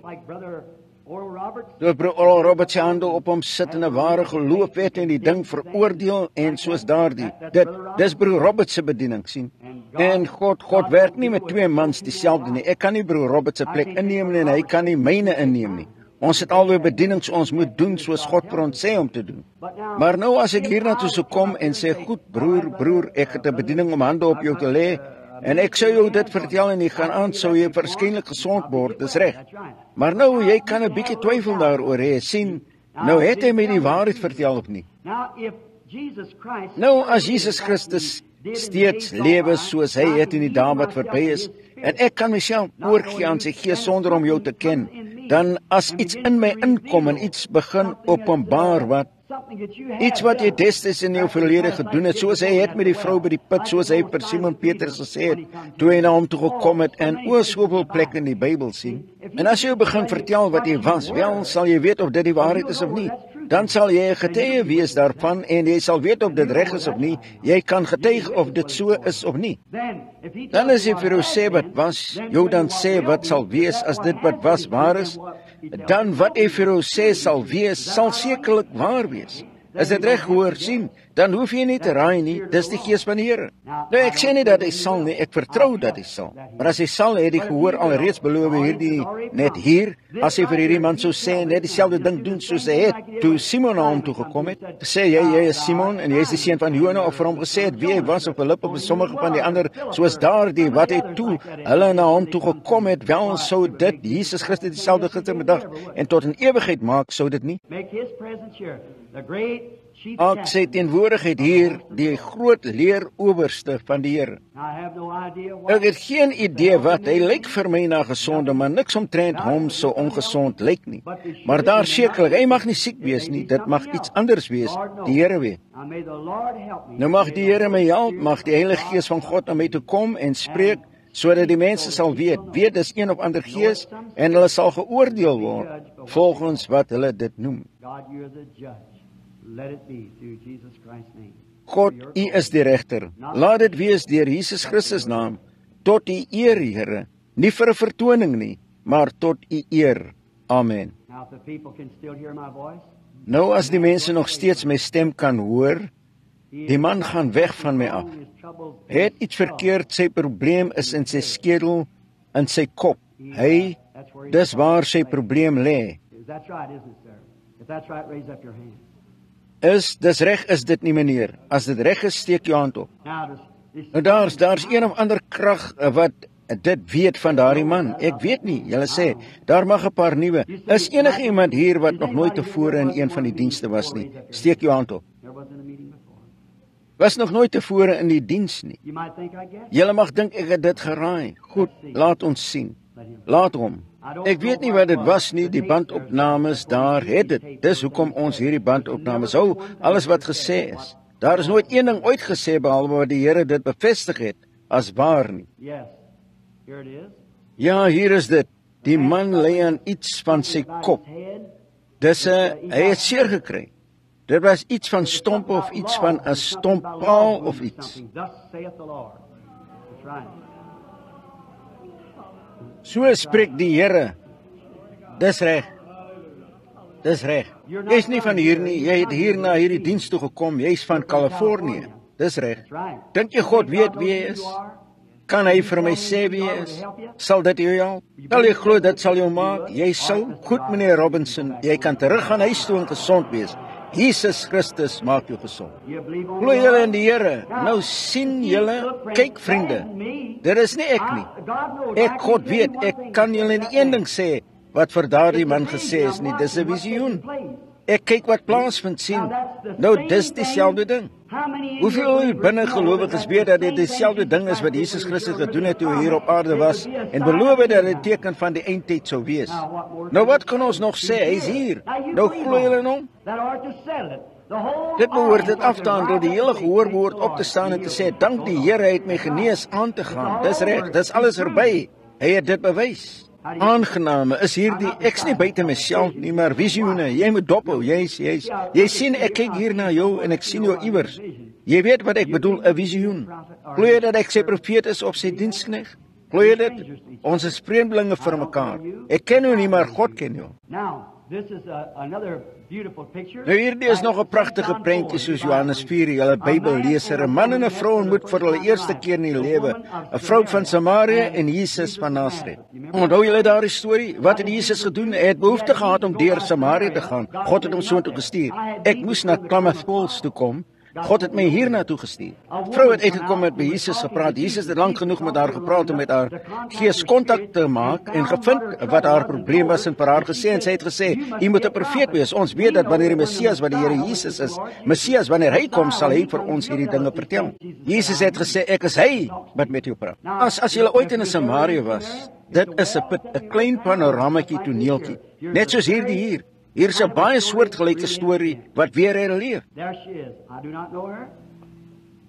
Daar is sy, ek ken haar nie, en ons is vreemdelinge en ontmoet hier vir die eerste keer. Ek het geen idee waarvoor die vrou daar staan nie, maar God weet waarvoor sy hier is, hy weet alles daarvan. As God aan my iets sal openbaar wat jou probleem is, net een of ander iets wat verkeerd is, of waarvoor jy ook al hier is, sal jy glo dat ek sy diensknegt is. Want ek hoor dieselfde doen, die ander ene was 'n man, laat al die vroue glo. Nou die dame is bewus net nou dat iets aan die gang is. Tussen my en die vrou staan daar die lig. Hoeveel het dit op die foto gesien, het julle? Die foto's is almal hier. Jean, bring julle almal die foto's na die platform toe. Jy behoort een te kry. Dis 'n foto met kopiereg, hang in die godsdienstsaal van Kuns in Washington DC. Die enigste bonatuurlike wese wat ooit wetenskaplik gefotografeer is, dis deur die regering. What's this place we're going next over here to California? Lakeport.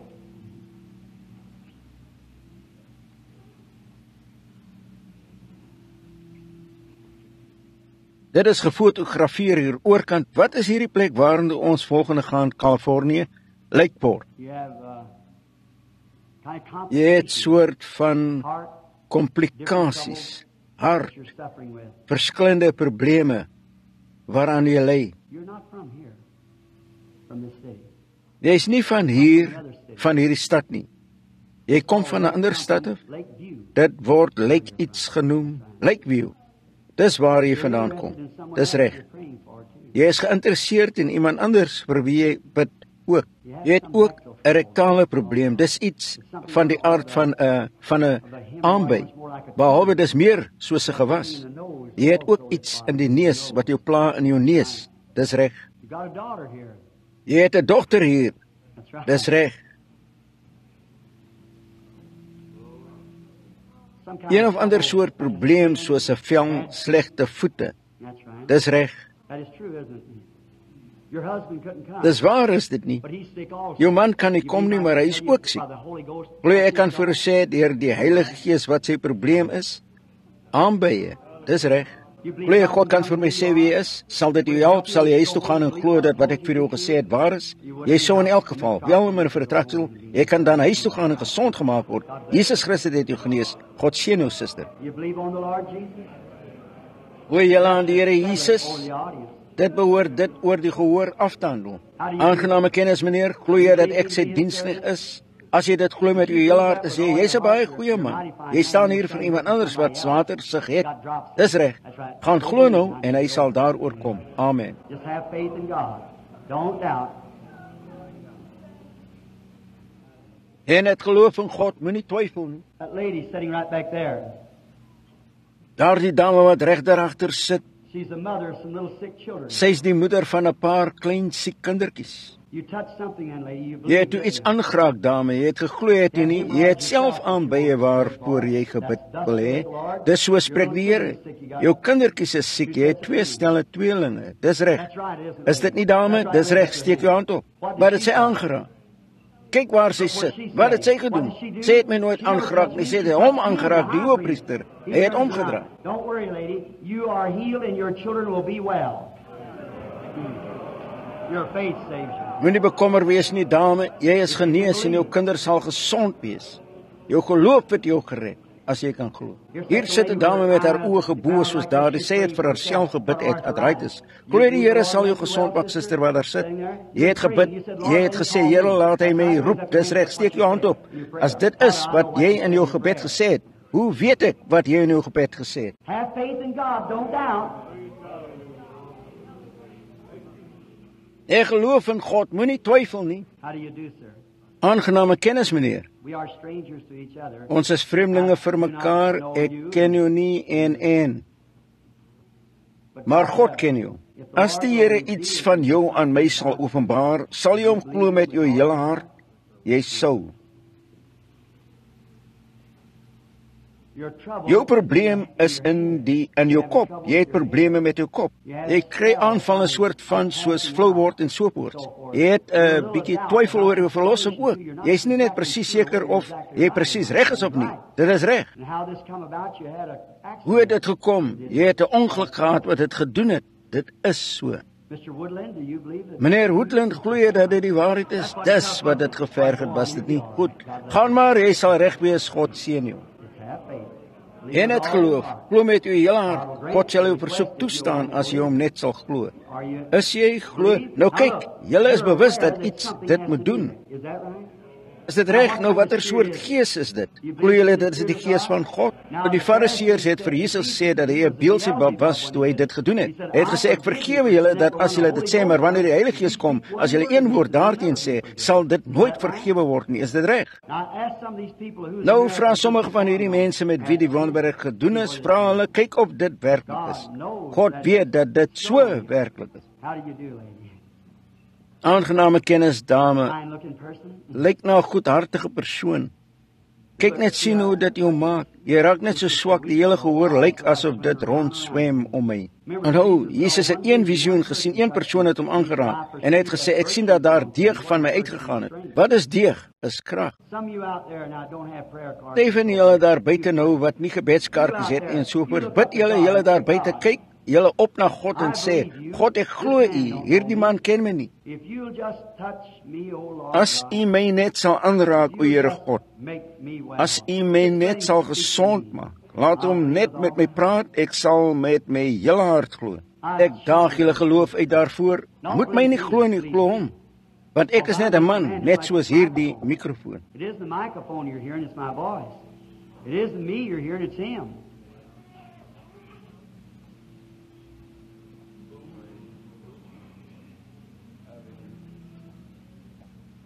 Dis nie 'n mikrofoon wat julle hoor nie, dis my stem.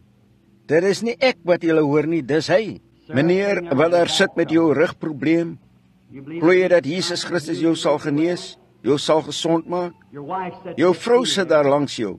she's got Sy trouble with het her probleme met haar vingers. Glo jy God sal haar ook genees, glo jy ook suster? Dit het jou net sê dit nie broer. Jy het nie geweet jy het so op 'n geloof feet. Your gehad. hands over on your Sit jou wife. hande oor op jou vrou sê het een of ander soort infeksie soos dit pla in haar hande. Sit nou julle hande op mekaar. Satan, I rebuke you. Satan, ek bestraf jou. Come out of these people. Kom uit hierdie mense uit. In the name of Jesus Christ, may they be. In die naam van Jesus Christus mag hulle genees word. Amen. Nou aan julle twee wat pas geroep is, het enig van julle nie gebedskaart nie. Julle het nie gebedskaart nie.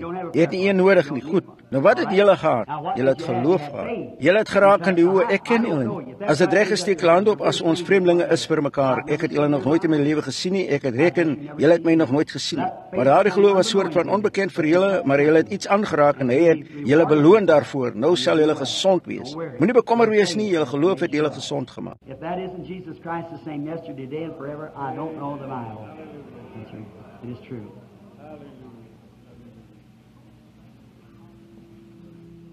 As dit nie Jesus Christus dieselfde gister vandag tot in ewigheid is nie, ken ek nie die Bybel nie. Ja meneer, dit is waar. Excuse me, lady. I Verskoon my dame, ek net kyk, dis jou beurt om voor gebid te word. Ek het net die gehoor dopgehou sodat die mense sou sien dat dit nie 'n gebedskaartjie kos om mense te genees nie. Jy sien, dit kos geloof in God. Dis reg.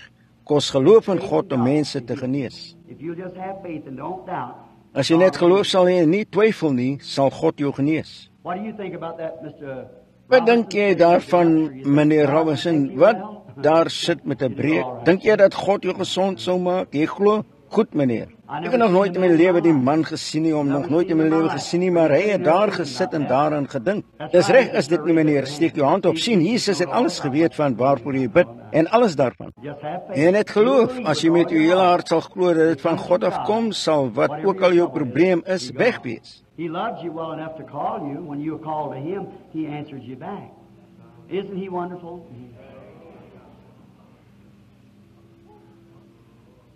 Hy het jou so lief gehad om jou te roep.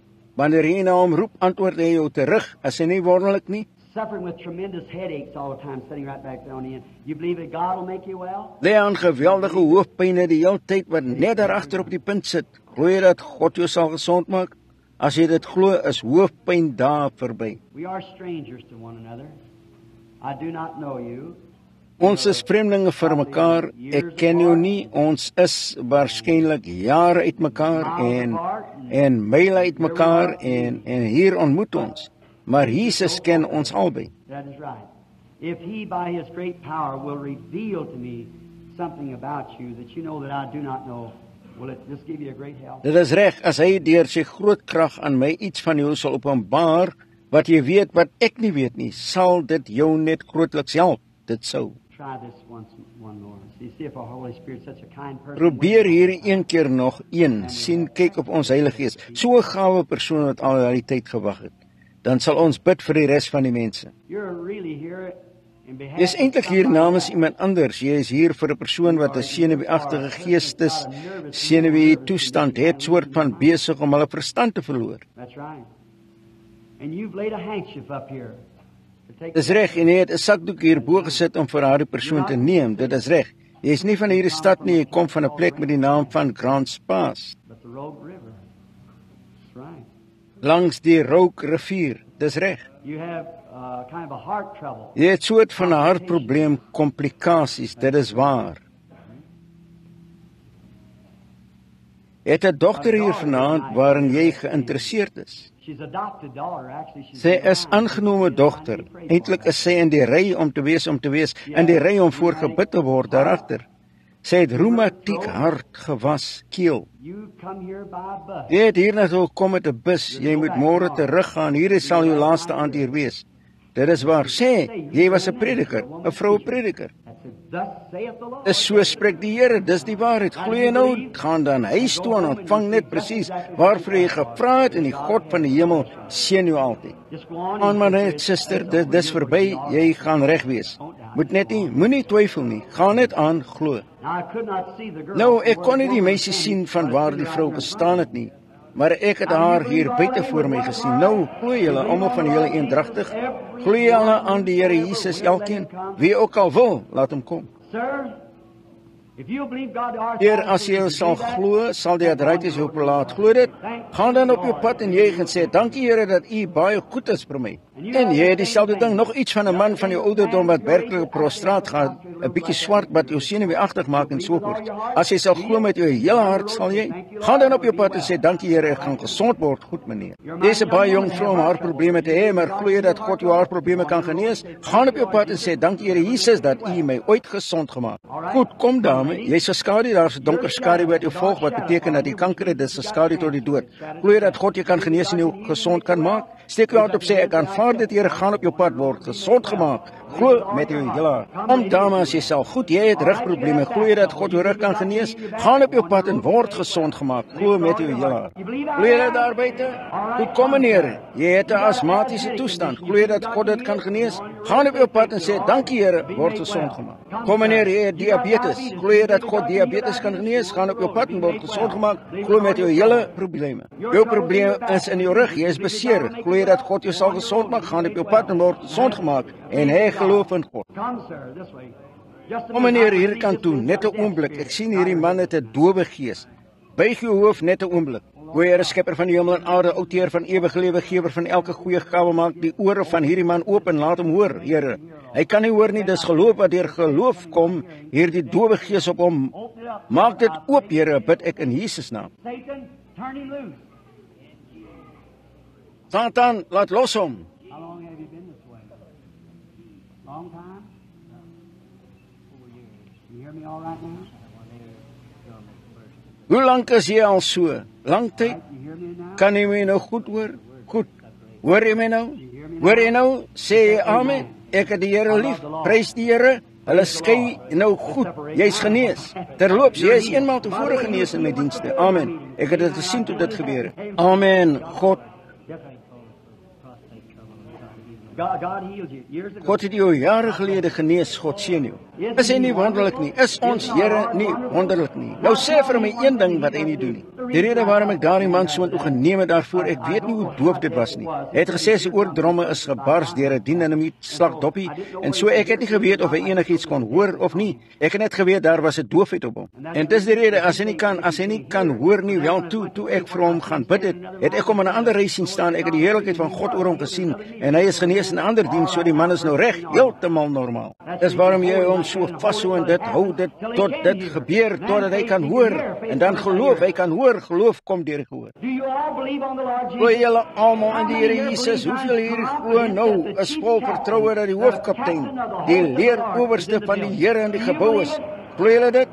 Lê julle hande oorkant op mekaar, laat ons 'n gemeentegebed doen. Elkeen van julle, as julle glo dat vir hulle wat geglo het, hierdie teken sal volg. Nou, ons kan nie genees nie, maar glo asseblief. Hy gaan hier verby. Jesus, u seun van God, wees my genadig. U seun van God, wees my genadig. O Here God, skepper van die hemel en aarde, outeur van ewige lewe, gewer van elke goeie gawe, stuur die seëning op hierdie mense wat ek seën in u naam. Here, ek so swak, ek kan nie langer hier staan nie. Ek bid dat die Gees sal kom en groot krag en salwing in hierdie gehoor sal beet kry. Mag die mense op hulle voete opstaan en skree, u seun van Dawid, wees my genadig. O God, skenk dit. En mag elke persoon hier binne genees word. Satan, ek veroordeel jou op die basis van die gestorte bloed van Jesus Christus in die plaatsvervangende lyding, die opstanding. Kom uit hierdie gehoor, uit verlaat hierdie mense in die naam van Jesus Christus.